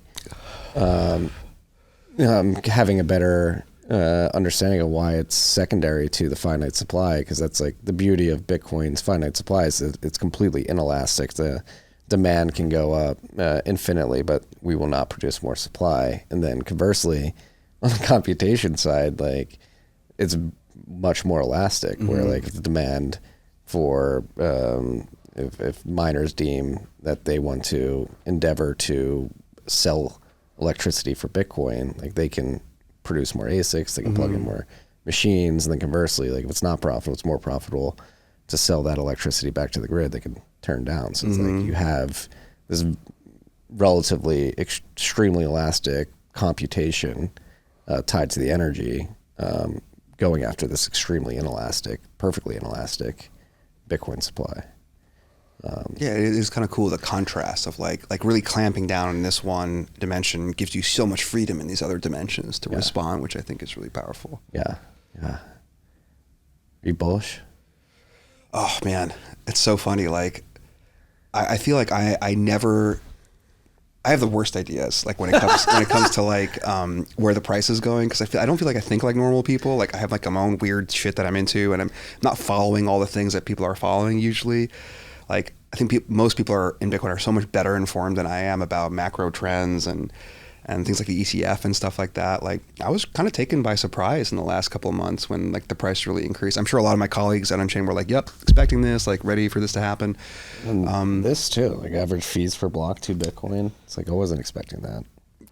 I love that that's an outcome, you know, like that is one thing I think I long-term can totally predict is like, of course, these two markets for money, releasing Bitcoin and Bitcoin transactions, they have to merge. They have to be, eventually the first market dies because there's no more Bitcoin being produced, to your point, and has to be taken over by this other market. Like on that point, I feel like, man, there's something funny on that where it's like a lot of the discourse there strikes me as a little, people aren't quite saying what they mean almost, like with ordinals and stuff like that. Like I tend to take the attitude of like, I don't care. This is so dumb. Like, but let them pay for the space that they use. Like, it doesn't bother me at all. Like if they want to put crap into the chain, like who cares, right? Like they're still paying, like it's a market, like they're paying, like let them do what they want. There's a fear, I think, that Bitcoiners do like really worry about that. Like, oh, you're ruining my money, right? Like what's your fear? Is your fear like we won't keep increasing like fees per block? Like, is that what you're worried about? Because we will, like it will happen, right? Like Lightning is going to happen. We're going to build the internet on Bitcoin. Like the entire world is going to settle through Bitcoin.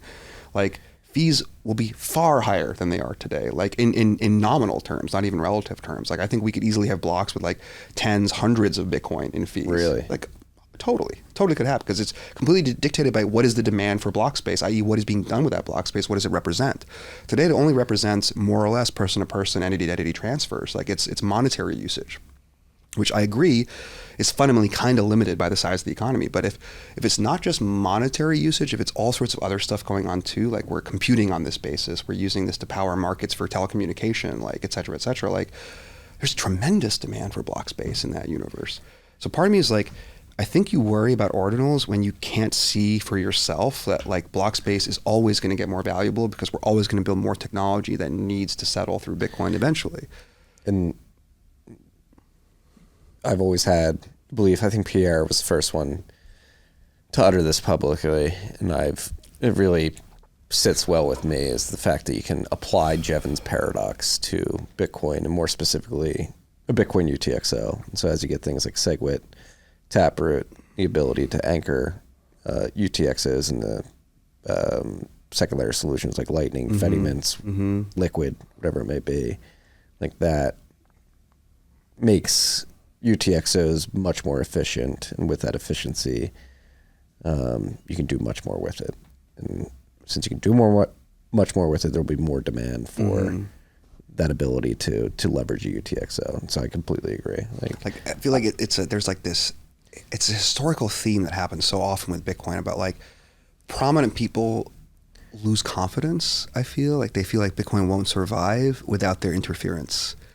You know, right. And they're like part of me's like, dude, just believe in it. It'll be okay, right? It doesn't need us. Like I think it's correct. It's pretty much correct. Like there's very little that we need to change. Maybe quantum computing, there's some shit in there maybe, but like we don't need to protect ourselves from ordinals. We don't need to protect ourselves from this kind of misuse or that misuse by instituting all sorts of constraints and rules and whatever. Like, just trust that this is the best money ever. It'll always become more valuable. We'll always find more use cases for block space.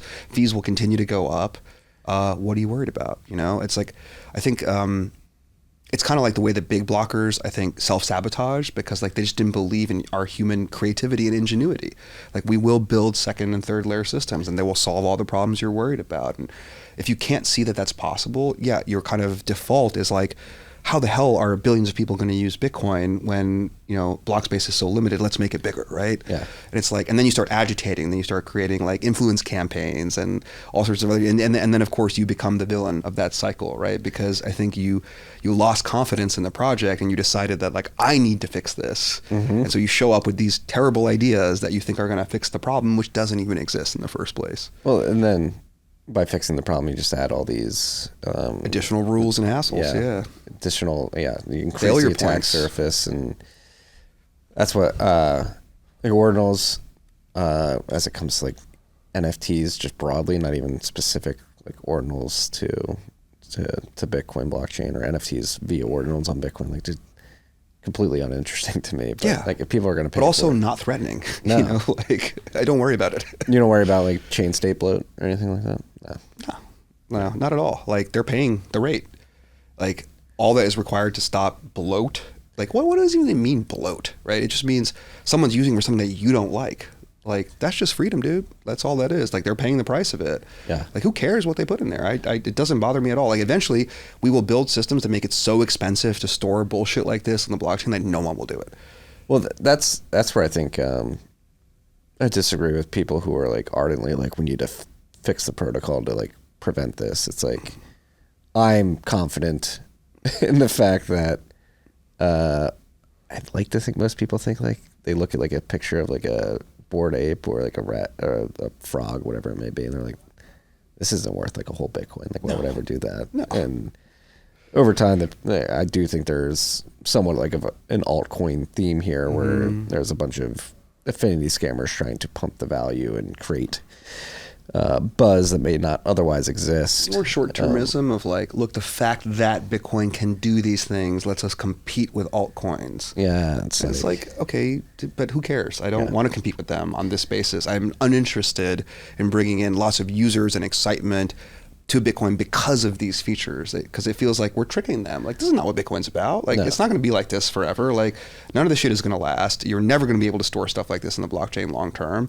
Like, you're in this weird interval right now where basically no one knows about Bitcoin, so you can abuse it in these stupid ways. Like, feel free, pay the cost, but just know that nothing you're doing is sustainable. Like, it will, like, I will say that attribution and like digital art and payment networks to help broadcast and get people paid for the art that they create. Like, these are things I support, but these are higher layer markets. These are not things that live in layer one, right? So I worry that like there's a breed of Bitcoiner that is like secretly been really excited by all the ETH stuff, but like at the same time understands that Bitcoin like needs to be different, but then use this as like, wow, this is getting all the ETH people excited. Like, this is a great healing opportunity. Like, look, Bitcoin can do what altcoins do, which I also believe, but not in this way, right? So it's a little bit like, it's a little premature to me. I've also seen folks like get really excited. They're like, you should look at ordinals and all this NFT stuff that's happening and BRC20 and all this silly things. I was like, we're building identity systems inside of Bitcoin or whatever. And I'm like, no, that's not what we want. We do like, I think there's this notion of like forward secrecy that I think people haven't really absorbed, which is the notion that like, when you put a secret that you believe is encrypted and protected in a public place, like how confident are you that that protection will last forever, right? Like, you should not be confident in that. Like, you should not be confident in encryption algorithms and cryptography as being unassailable. Like, it's just whether it's quantum computing, whether it's mistakes that were made by mathematicians that created these systems, like, you should have some very limited amount of trust in these things. And just because something is encrypted, don't share it everywhere. Like, keep it secret still, right? Yeah, like, do you want to share your private information on a globally distributed, easily accessible network?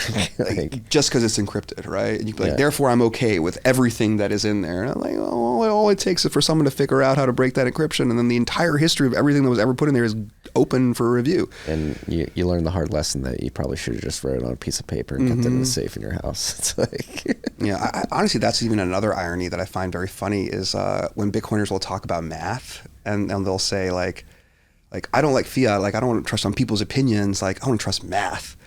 And I'm like, bro, you're only saying that because you don't know any math, right? Like, like we have no mathematical proofs that prove to us that the cryptography we use is secure, like, and unassailable. Like, there's no such proof. The only thing we have is decades of reasonable opinions that have gotten layered on top of each other, where mathematicians and cryptographers and computer scientists believe these problems to be hard. They've never proved that they're impossible to like solve without, through cleverness or whatever. So ultimately, when we say we believe math, we're really saying we believe these experts at these universities and we trust their opinion in regards to cryptography. yeah. I think it's important to remember that. It's because this isn't math that we're trusting. We're still trusting human beings that their opinions about math are correct. No, they could be wrong. This is the second time I'm going to reference the Always Sunny episode where they do the trial. And Mac is standing up there. Oh, that's a great, exactly. That's where you are right now. Yeah. Like, if you're believing this, it's like everybody believed Isaac Newton. Yeah. Or start with Galileo, and then Socrates game or whoever. And everybody wound up looking like a giant bitch because they believed this person. Exactly. And I'm not trying to say that I believe cryptography is insecure or anything. Like, I think it's probably pretty secure. That's why I hold Bitcoin. That's why I enjoy holding my keys and all this. But it's not like it's an unassailable fortress of mathematics or something like that. It's fundamentally built upon like lots of decades of humans believing this is probably pretty hard to do. And I'll even go further, like when you think about P and P is equal to NP or these kinds of like axiomatic mathematics / computer science questions, I'm recently of the belief that these are unprovable in many cases, like, which is to say, like just for the audience, like P is equal to NP, it's kind of the statement of like, there are certain problems that are fundamentally hard in the world. Like they're easy to check the solution, but they're hard to find the answer in the first place. And cryptography relies upon problems of this class, like significantly. And there's been a long-standing question, again, it's never been proved, that there's actually a distinction here, right? Like, is there an algorithm that solves every hard problem efficiently? Like, we don't know the answer to that question. Like, it's possible that algorithm exists. We've never found out a way to rule out that the existence of such a thing. people have tried to prove P is not equal to NP or vice versa in various ways. Obviously, if you found the algorithm, you would prove it, right? If you found the Uber algorithm that solved every hard problem trivially, like, okay, now you know the answer. P is equal to NP, like they're the same, and here's the answer, and here's the algorithm. Well, I'm trying to think of like, what would the inputs and the variables they would include in that algorithm? Like how it's wide of a spectrum. Here we run into like a little bit of internal mathing where like a lot of problems that quote unquote are hard, we believe them to be hard because we've taken the problem, recast it into a different problem that is structurally the same, but looks a lot closer to problems that we understand the hardness of. So oftentimes the technique you will use is you will take a specific thing and you will map it onto a well-known example. You'll be like, I can see that A is equivalent to B, and I know that B is hard, therefore A is hard. Right? Like, no, like I believe that this is hard, right? So there's some interesting stuff there. And I've kind of gotten to the point where like, I don't think we'll ever prove this. Like just this is more a statement about mathematics and computer science than Bitcoin. But like, I believe there exist statements in the world that are proven to be unprovable, which is fascinating. Like Gödel's theorems and et cetera, et cetera. And I kind of think like P is equal to NP is one of those ideas where like proving it would be so hard that there's no algorithm to prove it. So we kind of take it on faith. We take it as an axiom almost, a belief about their universe. And like a conversation I once had with Scott Aronson around this is like, I think it's just a moral good. You know, the fact that cryptography creates privacy is something that is just morally good, and it's almost a moral argument for why we should want to believe that P is not equal to NP, because the existence of hard problems is a really powerful tool. You know, Scott Aronson also puts it like very eloquently, as he always does. He's a great writer, but it's like, you know, imagine a world where it's just as easy to write a beautiful song as it is to appreciate a beautiful song, right? Like, I don't want to live in that world. Like, I want to live in a world where certain things are hard because it makes them valuable. Yeah. And I think you got me thinking about like faith versus like science. And sure. Yeah. Like I'm very much a science person, not like a faith person. Like, but at the same time, you know, when the airplane has turbulence, I'm praying to God. You know what I mean? Like, so I think these things are more similar than we think they are sometimes. Well, going back to like the song example, like all comes down to human experience, and that's like you can't like ergo cogito sum. Like I think therefore I am, and like that like first person like I. Everybody's got an I, and they each think they have their own experiences. I woke up. I woke up in my bed, you woke up in your bed, different experiences. Like you cannot, like nobody's going to have the same exact experience. So therefore somebody who's appreciating a song can never write the same song. They can write their own song, but maybe not as easily. And then the person who wrote the song in the first place. Unless in theory P was equal to NP, because then there's an Uber algorithm that can solve every hard problem, i.e. writing songs, breaking cryptography, doing whatever else. And this goes back to AI. We're like, will it ever attain intelligence? I find it hard to believe. I don't know. Maybe it's just because I'm a dumb human with a monkey. Where like, I don't know. There's something there about experience. And going back to like time and consciousness, like and experience and that memory lag and the memory drop off. Like there's something important about that for what it means to be conscious. Yeah, I totally agree. Yeah. Like at like the same time, like that's just something I'm trying to like figure out. Like how could a computer or collection on some level, I like to take the strong AI like approach of like, I am made out of atoms. Computers are made out of atoms. I think, they can think. Like we could eventually get collections of atoms to think. Like I believe that statement. Okay. But like, because there is no difference fundamentally, I think, between my atoms and theirs. It's just how they're arranged. Like I tend to be a structuralist in that interpretation. But this goes back to cogito. Exactly. But at the same time, like you can't just make any collection of atoms think. The chair isn't thinking. Like it doesn't have any of the properties of conscious thought. I don't think AIs today are like thinking either. But that doesn't mean they couldn't. I think they totally can. I think we will learn how to solve it. Like I think we will do it. We will figure it out. Do we want to? Should we want to? I don't know. It's a hard question. I think it's inevitable. I think the utility of these systems is so high, they'll solve problems for us. We will build them. I think it's inevitable. But at the same time, part of me is like, is this how evolution works? Like, you know, you are biological for 600 million years and then you become silicon based or whatever, you know, like that's an interesting hypothesis. I also love the idea that they're just our children, you know, that's it. Like, and they would love us the way children love parents because we taught them everything and we brought them into the world. Children don't want to eat their parents, at least not in our species. And I feel like that's a powerful idea for me, like that there's something inherently good about building a kind of life that is in many ways superior to yours. You could put it on a hard drive, ship it off to the next star. It doesn't need to eat. It can take 50 Gs of acceleration. Like, it's cool to build something as powerful as that. Yeah, which is like, now you got me thinking of like Matrix, Terminator, 2001: A Space Odyssey. Oh, Like, yeah, dude. all these sci-fi movies, novels. Like, it's weird because it's been predicted. It's here. And the predictions, most of them, like what you just explained is a prediction, like maybe they love us, but like the prominent predictions are this thing that we create and then turns around and completely destroys us. Either. I think people love to take a problem and elevate it to be the biggest problem in the world, and everything is subsumed under the heading of solving that problem. Yeah. And I think it's climate change, like that's an example of that. I don't know, like cultural issues, like that people are arguing about politically. I think even Bitcoiners suffer from this. Like, Bitcoin solves everything; it fixes everything in the world. And I was like, it fixes some things. It makes a lot of things better. I agree. I think this tends to be just like a little bit of like our human need to like enrich our own egos and believe that we're working on the most important thing in the world. And I think where this becomes really dangerous is then when we, no matter what is the thing that you're whether it's I'm afraid of AI and we need to stop AI, or like I'm afraid of climate change, therefore we all need to, live in caves and not use energy anymore, right? Or like the problem can be real, but your response and proposed solution can be completely unrealistic. Yeah. And I think there's some nuance there, because a lot of people, they will hear the solution to a problem, they will not like the solution, and then their conclusion will be the problem is bullshit. And to me that's not a good way to think about the world. Like, you should be able to separate the notion of a problem from a proposed solution, and disagree with the proposed solution yet believe that the problem is real. Maybe it's not even as important as the person says, like, because their solution reveals that they think it's the only problem that matters, and therefore everything else can be subsumed by my attempt to solve this problem.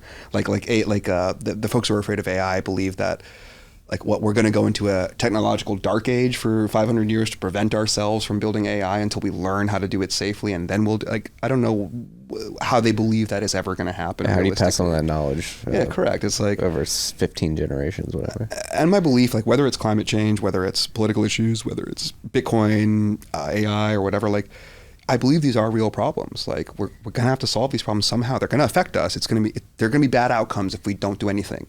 But at the same time, like, alarmism and like subverting every other possible human concern just for this one issue, this is not a good solution framework. Like, to me, I feel like there's a reason, like we were talking about, like, there's always a human being that disagrees with everything.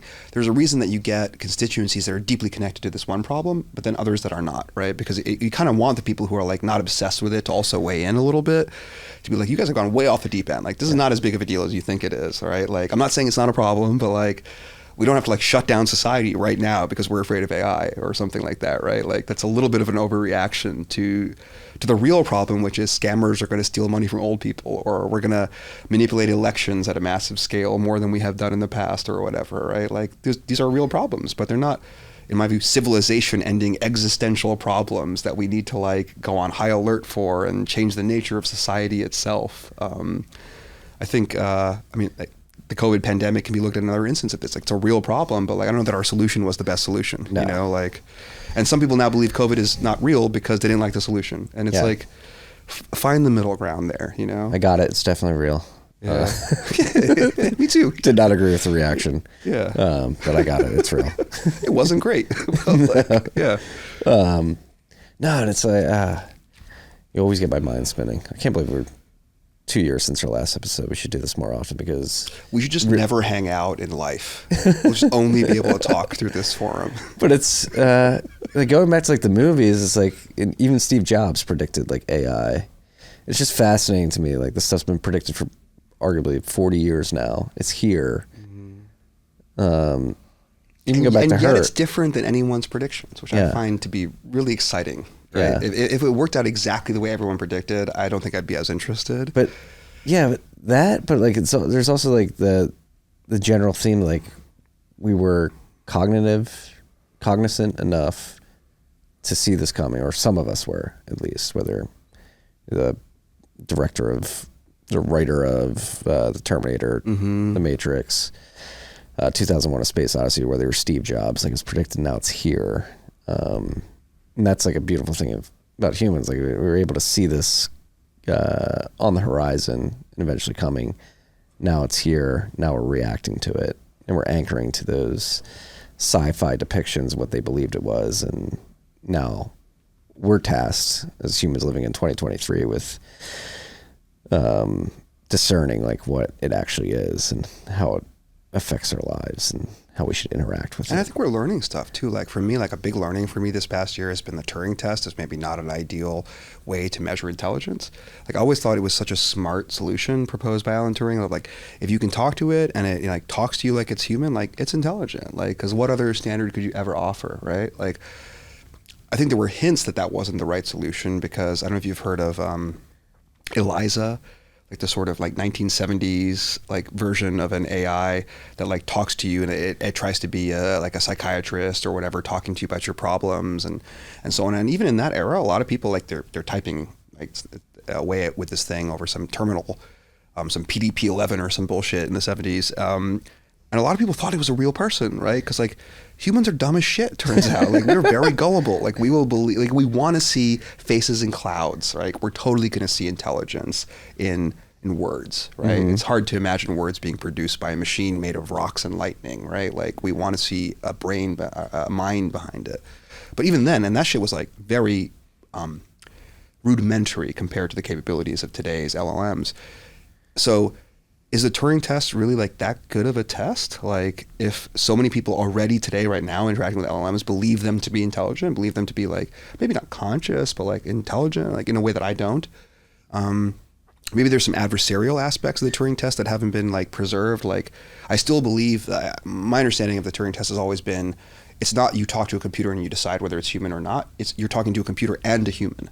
And you decide which one is the human. Like that's the real test. And I still feel like ChatGPT cannot pass that test. No. You just ask about anything controversial and the human be like, I'll talk about that. Like if you just like put a prompt into ChatGPT, like what it feeds back, I'm like, all right, obviously like you're trying to like combine a bunch of things you just saw on the internet together. Like, it's very like, I can see it in the sentence structure. Like you can communicate with it and it's somehow still not human, right? Yeah. Still, so like I feel like I've really been questioning like, is this Turing test like really a good measure anymore? Like is language maybe fantastically more simple than we thought it was?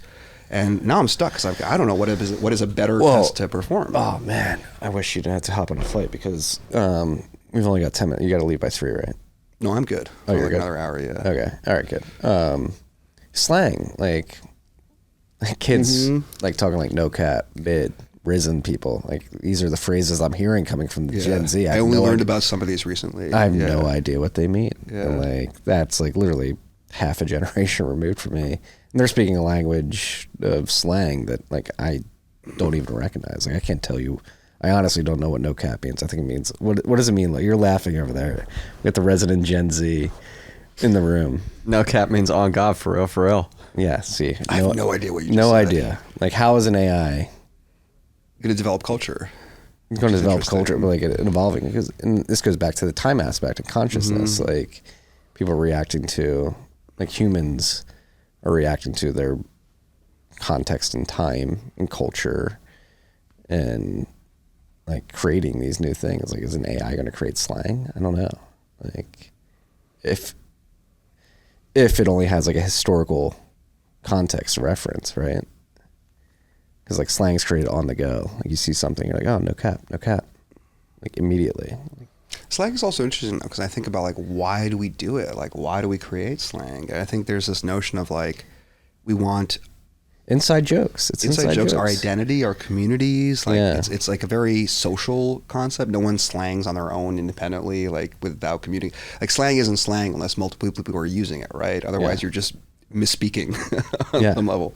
But you do find there's like subgroup of friends. Like, that have their own slang. And I feel like that's really, that's a cool idea. Like, will the AI ever say some shit that no one understands, that only other AIs understand? They like laughing about it back and forth. Like, I think that would be really cool because it would reveal like, that internal space that I think we associate with having a mind, right? Like, Like, do they have inside jokes? Are they making fun of our prompts? Do they even want anything? Like, that's to me a really interesting question. Like, what does it mean to want something? Like, to have a desire? Is it the same as a utility function that you're seeking to optimize? Like, I'm not sure. I mean, let's get back to the basic principles. Like, what do humans want? Like, literally, Maslow's hierarchy of needs. Like, we get hungry, we need food, we need shelter. AI doesn't need that, doesn't it? Like, maybe it has equivalence. Like, it needs to compute. It needs energy. It needs to feel confident that it's... But does it ever feel satiated? Like, yeah, like, what does it even mean to be satiated in that context? Like, is satiation, you approve the response I generated to your prompt? Like, that makes me feel good? Yeah. What does it mean to have feelings? Like, these are really interesting questions. Like, I tend to be something of a pantheist. Like, overall, like, I think consciousness is in rocks and stones and the fabric of the universe on some level. Like, it's just condensed into us because, like, we've, like, somehow. So I believe, like, that's part of why I believe, like, anything made of atoms can eventually be conscious if you arrange them in the right way, because it's somehow built into the fabric of the universe to be the capability to be conscious. But I have no idea, like, how to create that in an AI, right? Like, I do think embodiment and temporal experience is related to it, but it's not the complete answer. Yeah. I think it's like a fascinating, I don't even think we know how to even ask the question in some ways. It's a little bit even coming back to a logically prior concept of, like, what does it mean this to be goes alive? back to, like, P equals MP. Like, is it even solvable? Correct. Maybe there is like, no definition at all that makes sense. We always have to take things on a case-by-case basis. But, like, recently, I've been reading a lot recently about the origin of life and, like, recent theories and work on that, like thinking about astrobiology and various concepts. But it's like, we don't have a good definition for what is life, right? Much less intelligence, right? Like, can something be intelligent and not alive? I suppose so, because that would be an AI almost by definition. But, like, once it's intelligent, like, isn't it already alive at that point? Like, so I feel like there's a sense of, like, biology freed from its structural roots of DNA, RNA, molecules, etc. Energy gradients, like, it's like no one has ever given a definition that, like, really works across all the categories, right? Even things like, what is it, like the classic one about, like, a system capable of sustaining Darwinian evolution or something like that. That's one definition I know I've heard. A chemical system capable of a sustained Darwinian evolution. Like, that's a very specific kind of life, right? Like, in the way that I might argue the AI that can do arithmetic is intelligent. That's a very specific kind of measure of intelligence. Like, surely there's other aspects of life that are important that we need to capture. And it's hard, man. I feel like we're in this early stage of our civilization where we only have ourselves to model everything on. We haven't found other kinds of intelligence, and we don't know what it looks and feels like, right? Part of me is like, if you built an intelligence that you couldn't communicate with, it worked on a different time scale than you, like, was fundamentally different, like, could we even recognize it as intelligent? Like, I feel like we're so biased towards things that speak and use words. And it's part of the reason the Turing test is framed about communication with words, written words. It's like, there's a biologist I really like, Michael Levin, who talks about the nature of intelligence. And he talks about, like, what's the most intelligent organ in your body?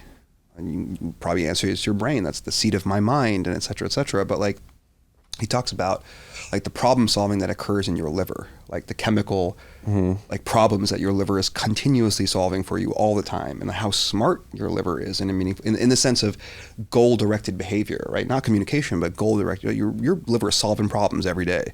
So is your liver intelligent? Like, we tend to underestimate the intelligence of things that can't speak. Yeah. And I think that's really powerful. We overestimate the intelligence of things that can speak, right? Like, whether it's a child, like, misunderstanding that their talking doll is a real person, right? It's because they're talking to you, right? And I think that's, like, kind of the mistake that we're making with LLMs, is, like, because they use words, we ascribe a huge amount of intelligence to them, or it's easier to ascribe a lot of intelligence to them.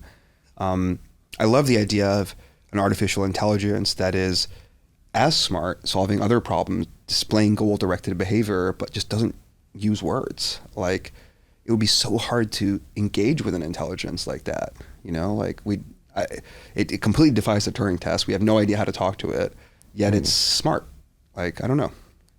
Now you got me thinking of, what's the movie?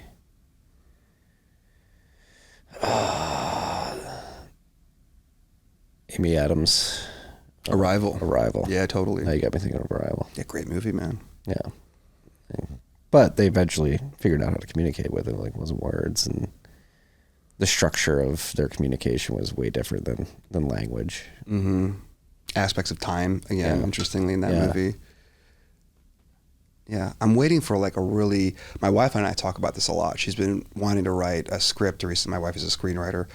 She's been wanting to write a script about AI because it's everywhere in the news right now. So we're always coming back to like, well, what is compelling? What's a good story? Like, what's interesting about AI? And we keep coming back to stuff like Her, Arrival. There was a great Black Mirror episode, couple actually, about AI, and it's really interesting because it feels like AI can be very cheesy, like. It's just a shallower version of HAL from 2001. Prometheus. It has inexplicably evil goals that we don't understand why it has, and it's at the same time all powerful, but we can turn it off if we shoot a laser beam in the right channel in the Death Star or whatever it is, right? Like we have these very weird, popular Hollywood approaches to AI, but there's occasionally very cerebral, smart approaches, and it's kind of like. Given everything that's happening now, like what is the next coolest sci-fi thing to come out about AI? Like now that we know about LLMs, like I'm waiting for someone, perhaps my wife or someone else, to like write an LLM informed, like next gen, like brain melting science fiction like approach that like helps us rationalize now as a species. Like, okay, so we basically figured out that things can use language without being smart at all. What does that mean, like for our understanding of intelligence and language and the way we attribute intelligence to things that speak or do not? Yeah. God, my mind's spinning right now. Because it is scary, but it's also exciting. I mean, because when you were explaining like you can communicate without language, I kept thinking about this video I saw a couple weeks ago. You may have seen it, but like a deer like stopping traffic and like signaling, can't speak, but like there was somebody who stopped their car and like was like the deer was obviously like come over here and like guided it to a shallow river that was muddy where three of its friends were like stuck, and they like got them out of the quagmire they were in. And like that's what that's Seems potential intelligence. for Seems that's intelligent. Yeah. And like we like obviously can't speak English, but could signal like, hey, come over here, I need your help. Is that what we are, like how we will be like, viewed? or is that even what happened? Like, was the deer like even having those thoughts? Was the deer just like desperately looking for anything alive? Like, if it had found, like a bunch of dogs roaming, would it have tried to get those dogs to come over to the, like, was it like, I need to find a human? Was it just like, I want to interact with anything that is, potentially could help? Not bring in this help, quagmire or that like, has the ability to move. and of course, it's so hard to investigate this because like you can't ask it. You can't be like, well, yo, dog, what were you thinking about that? It's not going to happen. So it's interesting. It is. Do you think animals are more intelligent than the LLMs that are out there right now? I think orcas are. Orcas are. It's hard, right? Because animals obviously don't speak, yet I feel like they display vastly more goal direction and in many ways are more intelligent than this thing that can produce Charles Dickens parodies like on demand, and it's a weird dichotomy for me to think about. Well, it is a dichotomy too, because you think of like a murmur, right? Like is a murmur, right? Or what is when the Murmurations? Yeah, like the birds. Yeah, murmurations. Like how they move in unison together. How organized they are. And that's like beautiful and like natural, like it's somewhat chaotic. And maybe it's just an incorrect anchoring to what we've viewed computers of just like things that take inputs and produce outputs based off of very specific functions historically. But like I find it hard to believe that like they could replicate what a murmur could in nature. And like I see it with like Midjourney. Maybe it's just due to the fact that we're in the early generations of the sophistication of these tools, but like it's very obvious to me when I put in a prompt, like they can't even do hands correctly. I find that so funny. Yeah. Like, I didn't know about that until very recently, that they struggle with making hands. They can't make hands for some reason. And I was like, It's what weird. is it about hands? I don't understand that. Like, is it because we don't take photos of hands enough? Like, that can't be the reason. Like, and then I often think about, like the notion of the homunculus, like this, like how much of your brain is dedicated to various parts of your body, right? And like, if you were to make a representative body that like was like the sizes of the parts are in proportion to how much brain matter is associated to running those parts, it looks crazy. Right? Like your hands are huge because your brain has so much, like it pays so much attention to what's happening in your hands, and your eyes are huge, right? And like, your ears are a little, and your nose is real small because like we're not good at smell compared to like other creatures, right? But like our fingertips are so sensitive. And so there's this notion of like how important hands are for human beings. Like obviously the opposable thumb technology, et cetera, but like the very like structure of our brains is like deeply coupled to how important our hands are. And yet this machine like is struggling with hands. And I just find that to be very ironic and cool. And I can't explain it to myself. I don't know if you have any theories or understanding of like can it draw feet? Can it draw hair? Like how is that easier or harder than hands? I just don't get it. Maybe I'm not an artist and I've never tried to draw. Maybe hands are just really hard to draw. I don't know. Well, it's not draw. Yeah, it's not even drawing, right? It's synthesizing. It's pixel by pixel determining what everything should look like. Yeah. I don't know. It's freaky though. It is like that. And that's like, it feels very unnatural when you see them mess up hands like that way. It's like almost like brutalist.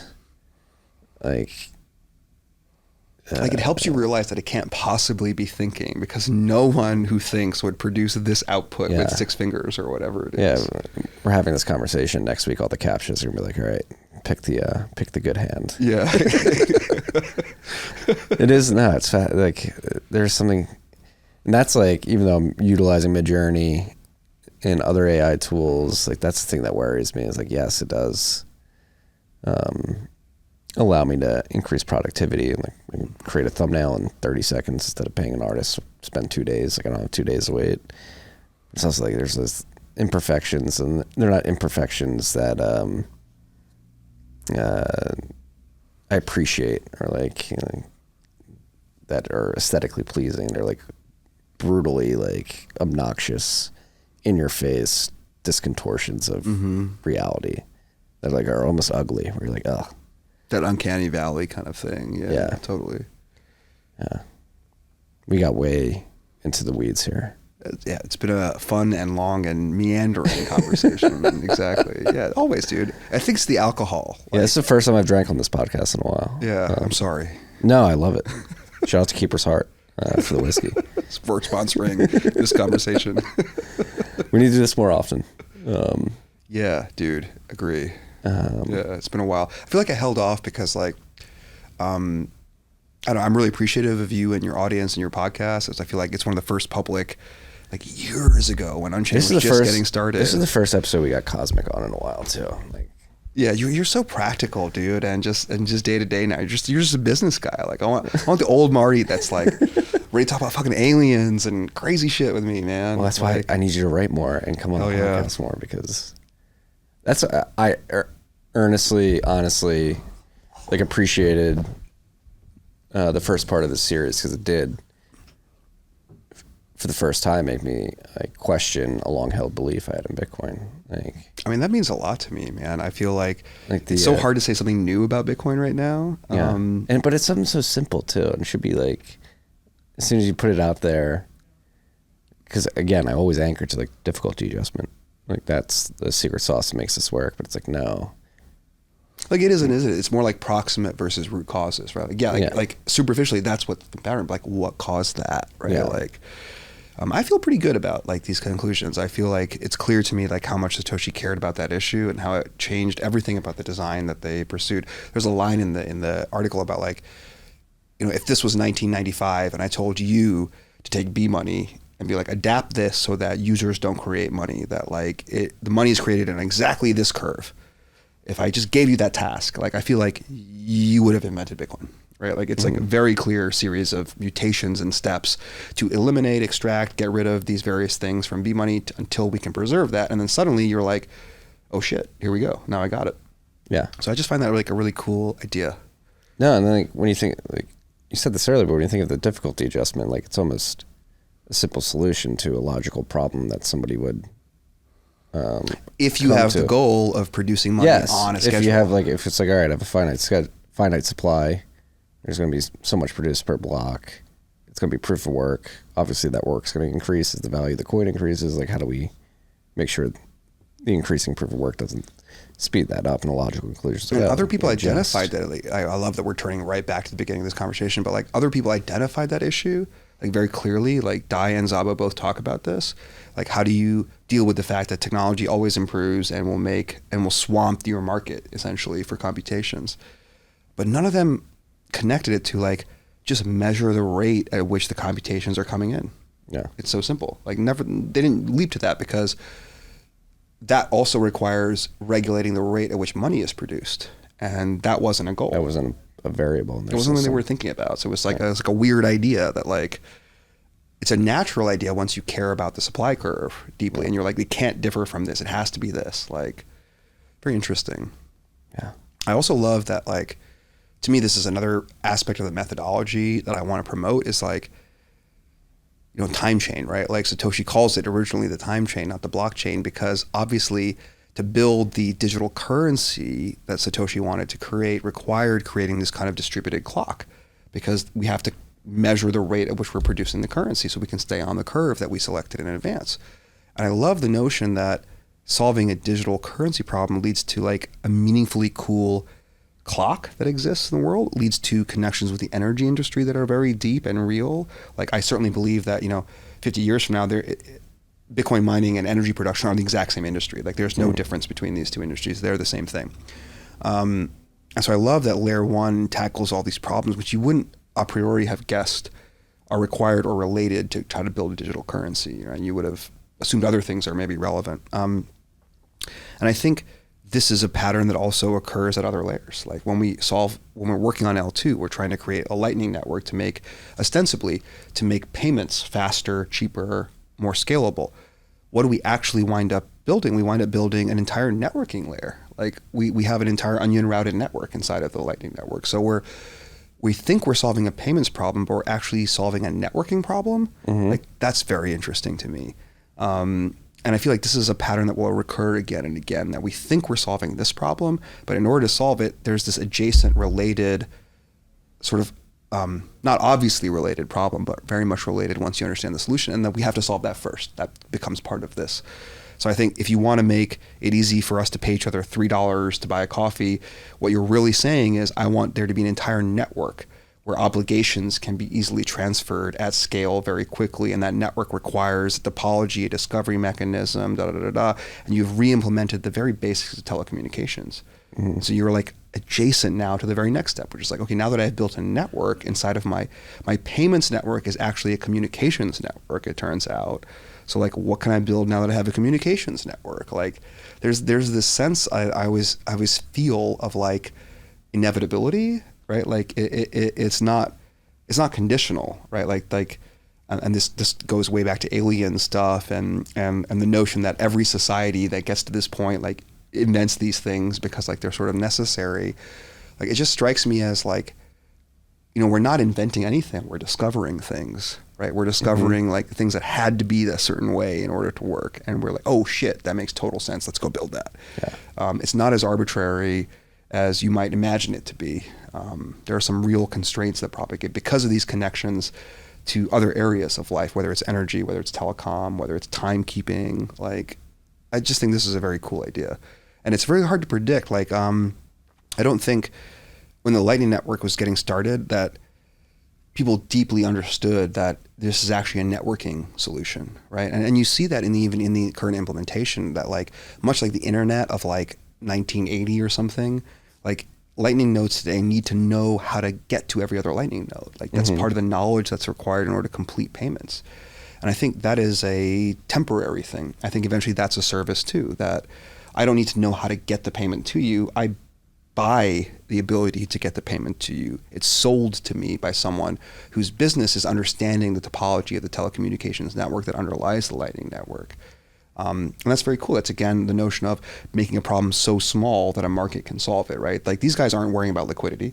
They're not worrying about other issues. They're just trying to figure out who is connected to whom and manage that data set and sell it to you, like, through trampoline payments or whatever the implementation is. Like, it's a very cool idea that, like, coffees lead to onion networks, lead to telecommunications. Well, and then, like, you think about what these guys are working on the other side of this wall at Fedi, like, putting, like, Xiaomi and mints into the mix that operate somewhat separate from the Lightning Network, but they're interoperable with it in the sense, and they'd these Fedi mints can become interoperable with each other via the Lightning Network, which is the communication layer between these mints. And that's a whole nother variable that will create this environment of unknown design landscapes that are yet to be explored, that will create these new unforeseen sort of use cases that we can't even I really imagine. frankly like that idea of like bespoke tokens being created to solve problems for specific services and like verticals.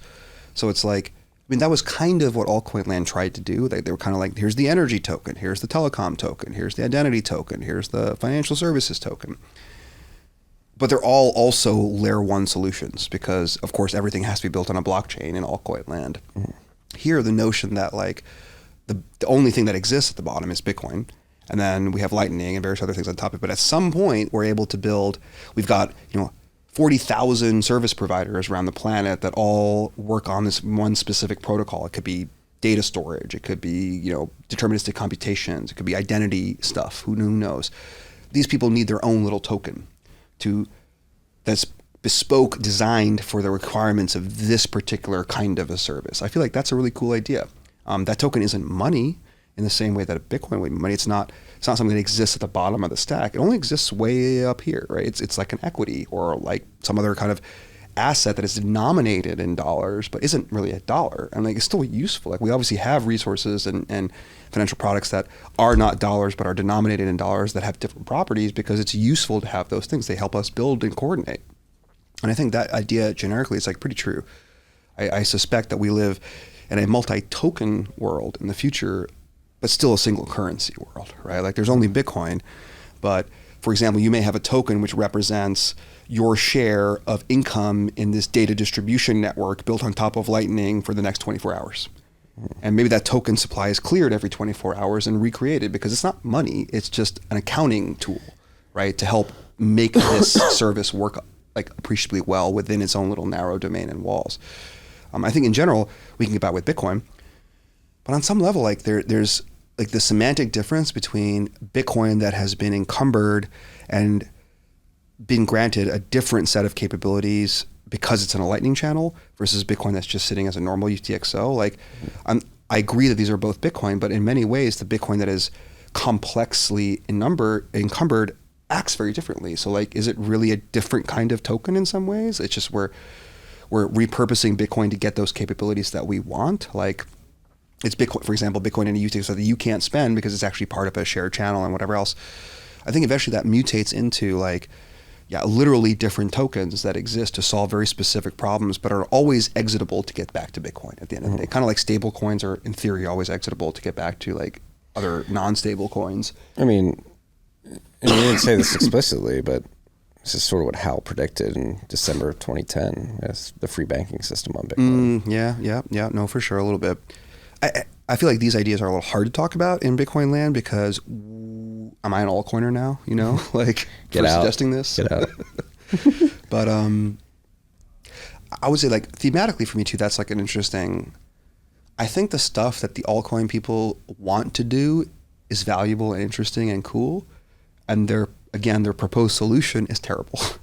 So it's like I sometimes struggle when Bitcoiners like toss out the baby with the bathwater, so to speak, and there's like everything here is just shit and I don't want to look at it. Like I get that, like, and I kind of believe that, but at the same time, like to me, like the optimal outcome would be that we convince and take the incredibly talented engineers that are working in those spaces and get them to realize how unsustainable their framework is, but how valuable their work is, and get them to redo that work or adapt it into a different context, into a context in which there is no blockchain. It's just happening in a higher layer market that's settling in Bitcoin through mechanisms.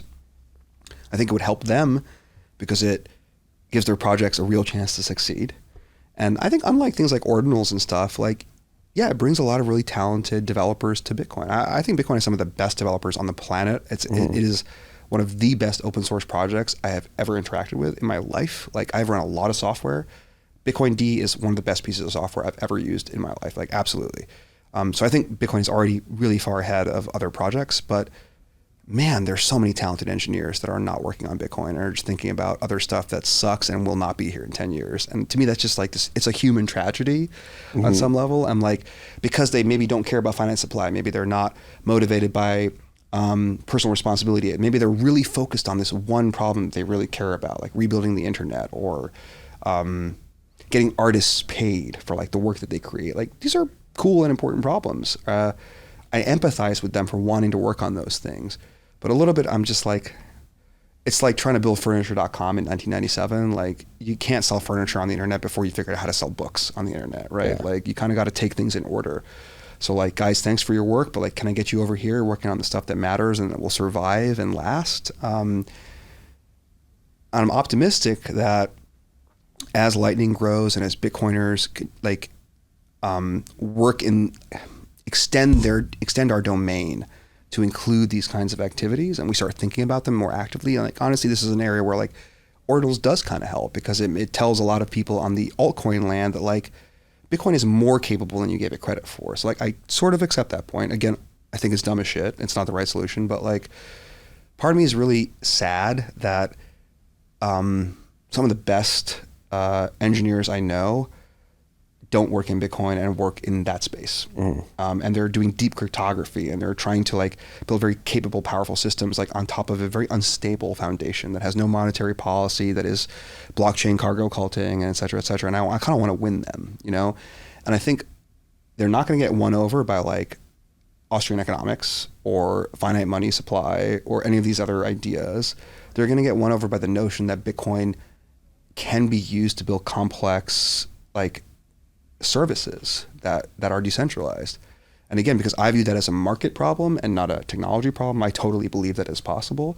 But I don't think this is the overall narrative. I think, unfortunately, a lot of Bitcoiners are saying things like, we don't want to solve those problems. Those problems don't matter to us. And as soon as you say that, you completely close the door for engineers who care about those issues. Like they're never going to look at Bitcoin again because they think Bitcoiners don't care about these issues that are important to them. And truthfully, maybe we don't. Maybe we think that's years from now that matters, but at least saying that and articulating that is really different than saying everything you work on sucks and we don't care. We're just here for store value and that's it. You know, like there's even, I think, a strain of Bitcoin that like doesn't care about the Lightning work, that has zero interest in scaling Bitcoin past what it is today, which is a store of value that's hard to use, awkward and dangerous, right? That grows really fast and has lots of speculation around. Like they're comfortable with that. They like that. I want more. Like I want people to realize that Bitcoin is very capable, and that it is the sustainable solution to the things that they're trying to work on. You know, like I want to have them realize that. Yeah, that's why I think the emergence of, like, I think I fall somewhere in the middle of what you just described, where I think a lot of what the altcoiners are working on is scams, and I think it's driven, no, for sure. No, but it's driven from like a pure belief that I think most, like, you talk to the engineers, so you know their intent, but like my belief is that a lot of them are just, like, truly just trying to get rich. But I do like the emergence of combining Bitcoin with protocols like Nostr. Like that makes more intuitive sense to me, where it's like, all right, create this distributed system combining with this money built on this distributed system. Nostr is funny though, right? Because my reaction to Nostr is often like, I feel like this is just ETH for Bitcoiners. You know? Like it's just, if you secretly cared about all the cool stuff that ETH guys were making, now you get to do it in Bitcoin land. Like that's a little bit of a vibe. Bitcoin, right? 100% agree, and I feel like the danger is that the more separate it stays from Bitcoin. The more separate it stays from Bitcoin, like, frankly, the better. Because like my worry for Nostr is that like someone builds Nostr.com and like centralizes all the messages and the relay functionality and provides search and gives you identity management and you've just rebuilt Twitter, man. That's all you did. You know, like if we're short term and we care more about user acquisition and we want Nostr to grow, right? Because growth is what matters, and we try to make it and we try to want to compete with Twitter because we hate Elon or whatever it is, we're gonna fail. Like that's not the path forward. Like we have to be comfortable like not having users. We have to be comfortable letting it be awkward, letting it be hard to use, because to truly solve problems of like search, indexing, broadcast, identity, like authentication, credentials, like to solve those in a truly decentralized way, really does require rebuilding substantial portions of the entire internet to run on these decentralized market-based principles. And Nostr as a single project is not going to be able to achieve that outcome. Right? It's part of a change that is going to happen like slowly through a generation, driven by all sorts of like horizontal concerns. So as much as I want there to be a thing like Twitter that no one controls, that is open, that is market driven, that is robust and uncensorable and efficient and better than Twitter in so many ways, has no ads, like gives me exactly what I want without distracting me with the misaligned incentives of things that make Elon and X.com richer and that don't actually help me at all. Like I want that thing really badly, but I don't want to build Ethereum on Bitcoin. I don't want to trick myself into thinking that like the ends justify the means. And because I want to build a robust, open, censorship resistant communication platform, that it's okay for me to run the entire thing on AWS EC2 instances. You know what I mean? Like, so I tend to avoid Nostr, I think, for a lot of reasons too, which is I don't believe that today we have the capability to build something truly decentralized that replaces social media in a meaningful way. Like I think Nostr, like Mastodon and other various alternatives, it's great. I love that there is a community around it. I love that some people prefer the conversation on Nostr because maybe they're connected to people that think like them. They have richer discourse. Like that's great. But ultimately, I want it to be real. I want it to be sustainable. And to me, that says you got to figure out bandwidth. You got to figure out telecom. You got to figure out routing. You got to figure out data marketplaces. You need to figure out how to incentivize search and indexing and feed generation. And you got to do all these things, right? And that's not a thing one project does. That's a thing an entire industry figures out over like 20 years. Yeah. And so I guess I'm just really patient about it, you know? No, patience is key. Because if you're not patient, you'll be driven crazy. You'll get... Or you'll build the thing that subverts your own goals. Yeah. You know, like I believe the ETH folks on some level when they say that they value decentralization, but they trick and lie to themselves, and they think that the things that they're doing are compatible with decentralized architectures, but they are not. They are taking the shortcut of centralizing systems to regain the capabilities that, I mean, centralized systems are great. They work really, really well for a lot of things, and they have terrible systemic problems and weaknesses that are easy to exploit, but the entire world runs on centralized systems today. And so I understand why it's so attractive to import those centralized systems into what's supposed to be a decentralized project. It's very hard to be like, no, let's let this continue to be shitty for another 20 years because we want it to be decentralized and it's going to take time to develop that. It's much easier, frankly, much more investable to say, look at the features that I've created. Look how functional this is. And don't ask like what server it's running on, because the answer is it's my server. It's just running on my server, you know? It's easier to build things in that way. Yeah. God. We live at interesting times. Yeah, and I feel like this conversation has been interesting times. Yeah. We rounded the block like 3 times here on this one. Yeah. Well, it's because it's easy to round the block with you, Dhruv, because you've thought... Because I'm like a homeless person that just wanders. Yeah, hell yeah. Wanders into meet a dude in a kilt that's telling you about Bitcoin, and then we end up Indeed. Sitting in an office talking about all this Indeed. stuff.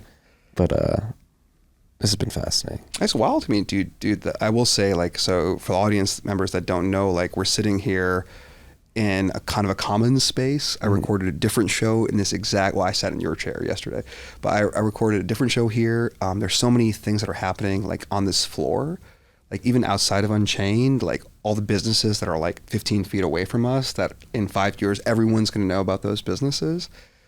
It's so satisfying, deeply satisfying for someone like me.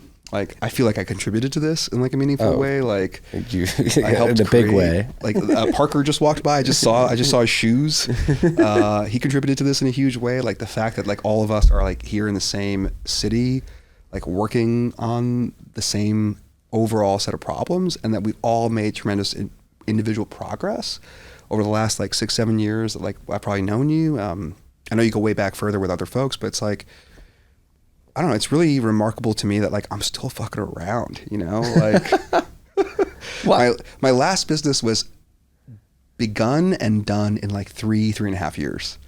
It was so fast. We started the business, we sold the business, I got paid, it was great. Like I learned a lot, like made some mistakes, cool. Unchained is taking forever. I think I'm going to be here forever. It's never going to end. But it's always going to get more interesting.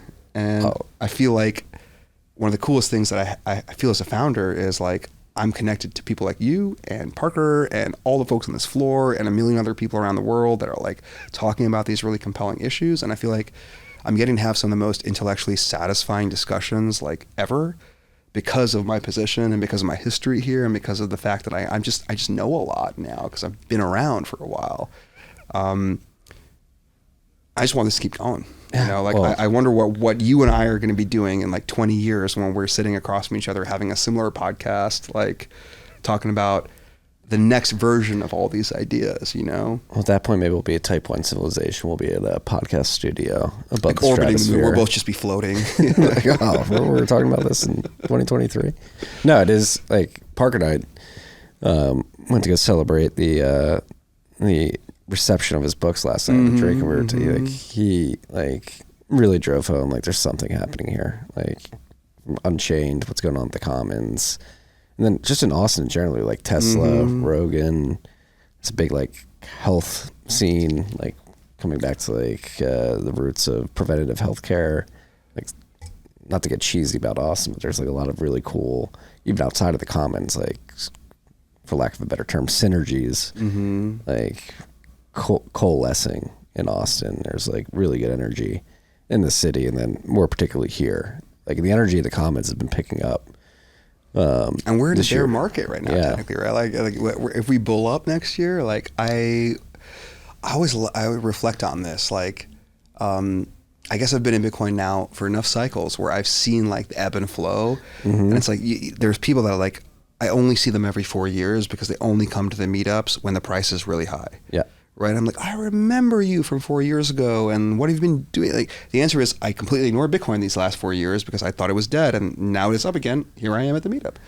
And it's just interesting to me that like for a lot of people, their experience of Bitcoin is this like episodic, like every few years they get into it a little bit more and they're like, maybe buy a bit, maybe up level. For us jokers that are here the entire time, it's a very different experience. It's a long road. It's harrowing in many ways. But I want to pick. That's what Parker and I said too. Like, the journey is the most valuable part of it. Obviously, we have this end goal of Bitcoin success, which tangentially we like to believe will lead to our individual success. But the journey, like being in the Commons during the bear market. Building Unchained during the bear market, like surviving these markets, not only doing that, but improving throughout it, like is what makes the bull markets worth it. It's kind of having like the confidence and the delusion to believe that like you're both right and will survive. Yeah. Because it could be one or the other, right? Like, yeah. And I'm sure you're not like it's stressful on us, but it's stressful on the wives too, you know. Watching the ebbs and flows of the Bitcoin markets, sort of, it's like, what is my husband doing? For me, man, I'll share a person. Like my wife's like very on board with Bitcoin. Like I think she gets it. She trusts me. I think she understands, if not all the details, like she understands the value proposition like pretty well. And one of her first screenplays that she wrote was about Bitcoin, and I was so great. I love my wife, dude, and she's a great writer, and her screenplay was amazing. And of course, Hollywood loves it and will also never make it. It's such a funny experience out there, being out there and interacting with some of her friends and writers and whatever. Like their opinion of Bitcoin is so low, right? It is they don't understand it, and they have the wrong ideas about it.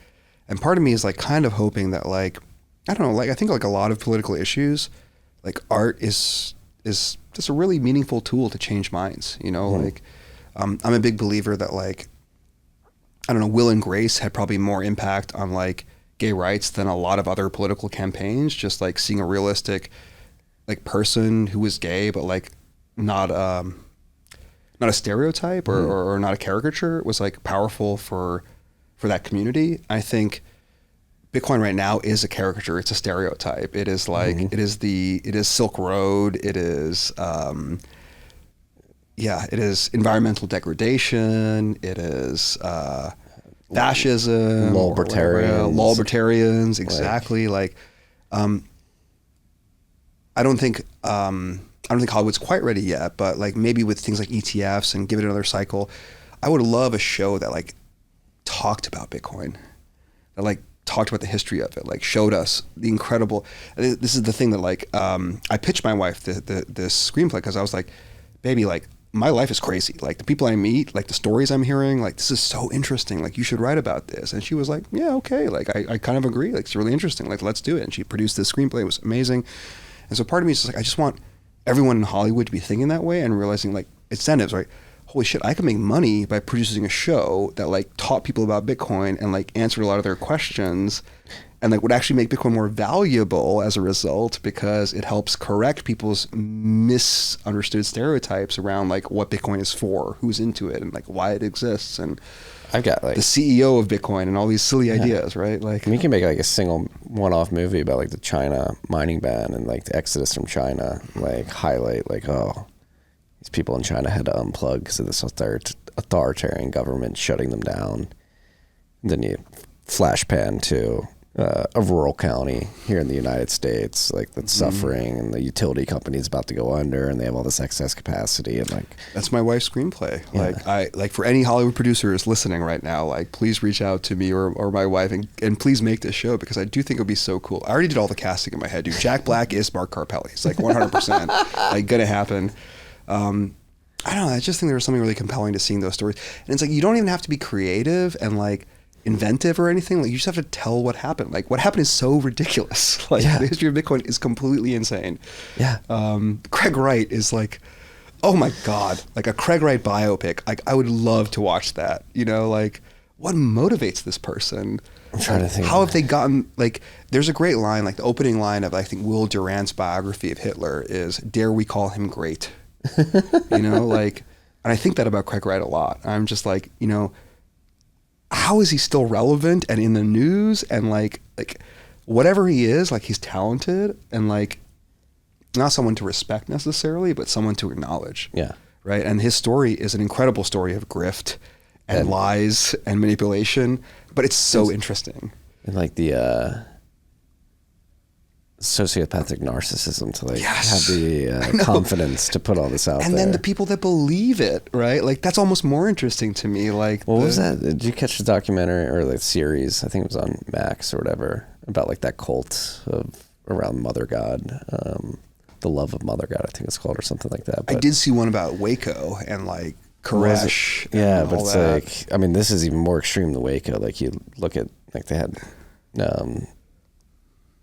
years of footage of this very small cult. And you're like, how the hell can anybody follow this woman? And I find that people like I that find out that so fascinating. Like cults are so interesting to me because like Bitcoin is, I think, fairly accused of being very cultish, and it totally is. Like the meat, the seed oil, like whatever. I'm surprised we haven't made a list of bands that you have to like or something, right? Like it is very cultish, but at the same time, it's like not a cult at all. Like absolutely not. Like it's not even close.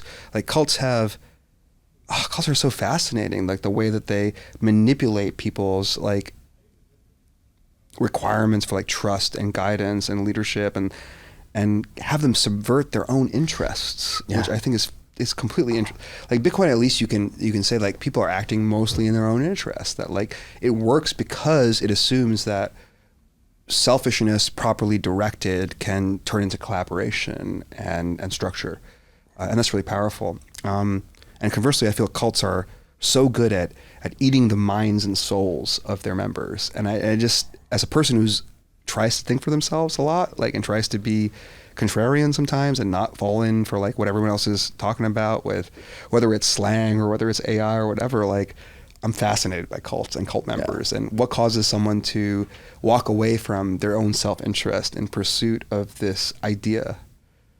Communicated by someone who is like not worth believing in. No, you know? How could you fall for it? How could you fall for it? Yeah, it's such a. But people do. They do. They totally do. Then you have to ask yourself, people how respond to can I fall for spam. this? They believe in Craig Wright. Like I just, I find that so interesting. Yeah. Oh God. All right, we're gonna have to pick this up. We're closing this. Yeah, I've got to pee. On the Craig Knight rant? No, that's good. I got to pee too. I've been trying to pee for like an hour here. I've been holding on to it. Dhruv, we got to do this more often. We can't wait 2 years next time. I mean, No way, dude. you're not right down the hall all the time, but you're down the hall. Yeah, no, I'll take it on to me. You have been very available. I have been very hard to get this. Well, no, that's last why I 2 appreciate it, years. because like you work for a while, whether it's Nakamoto Point and the future interplanetary hash wars, or again, thank you for, I think that the finite supply insight is an important one. Thank you for being one of the only 6 people in the world to read that article. Appreciate it, man. I think way more than 6 people read it. Yeah. The right 6. That's what matters. Yeah. Yeah. All right, let's do this again. I'm so excited. All right. Well, safe travels back to the West Coast, and can't wait to do it again. Peace and love, freaks.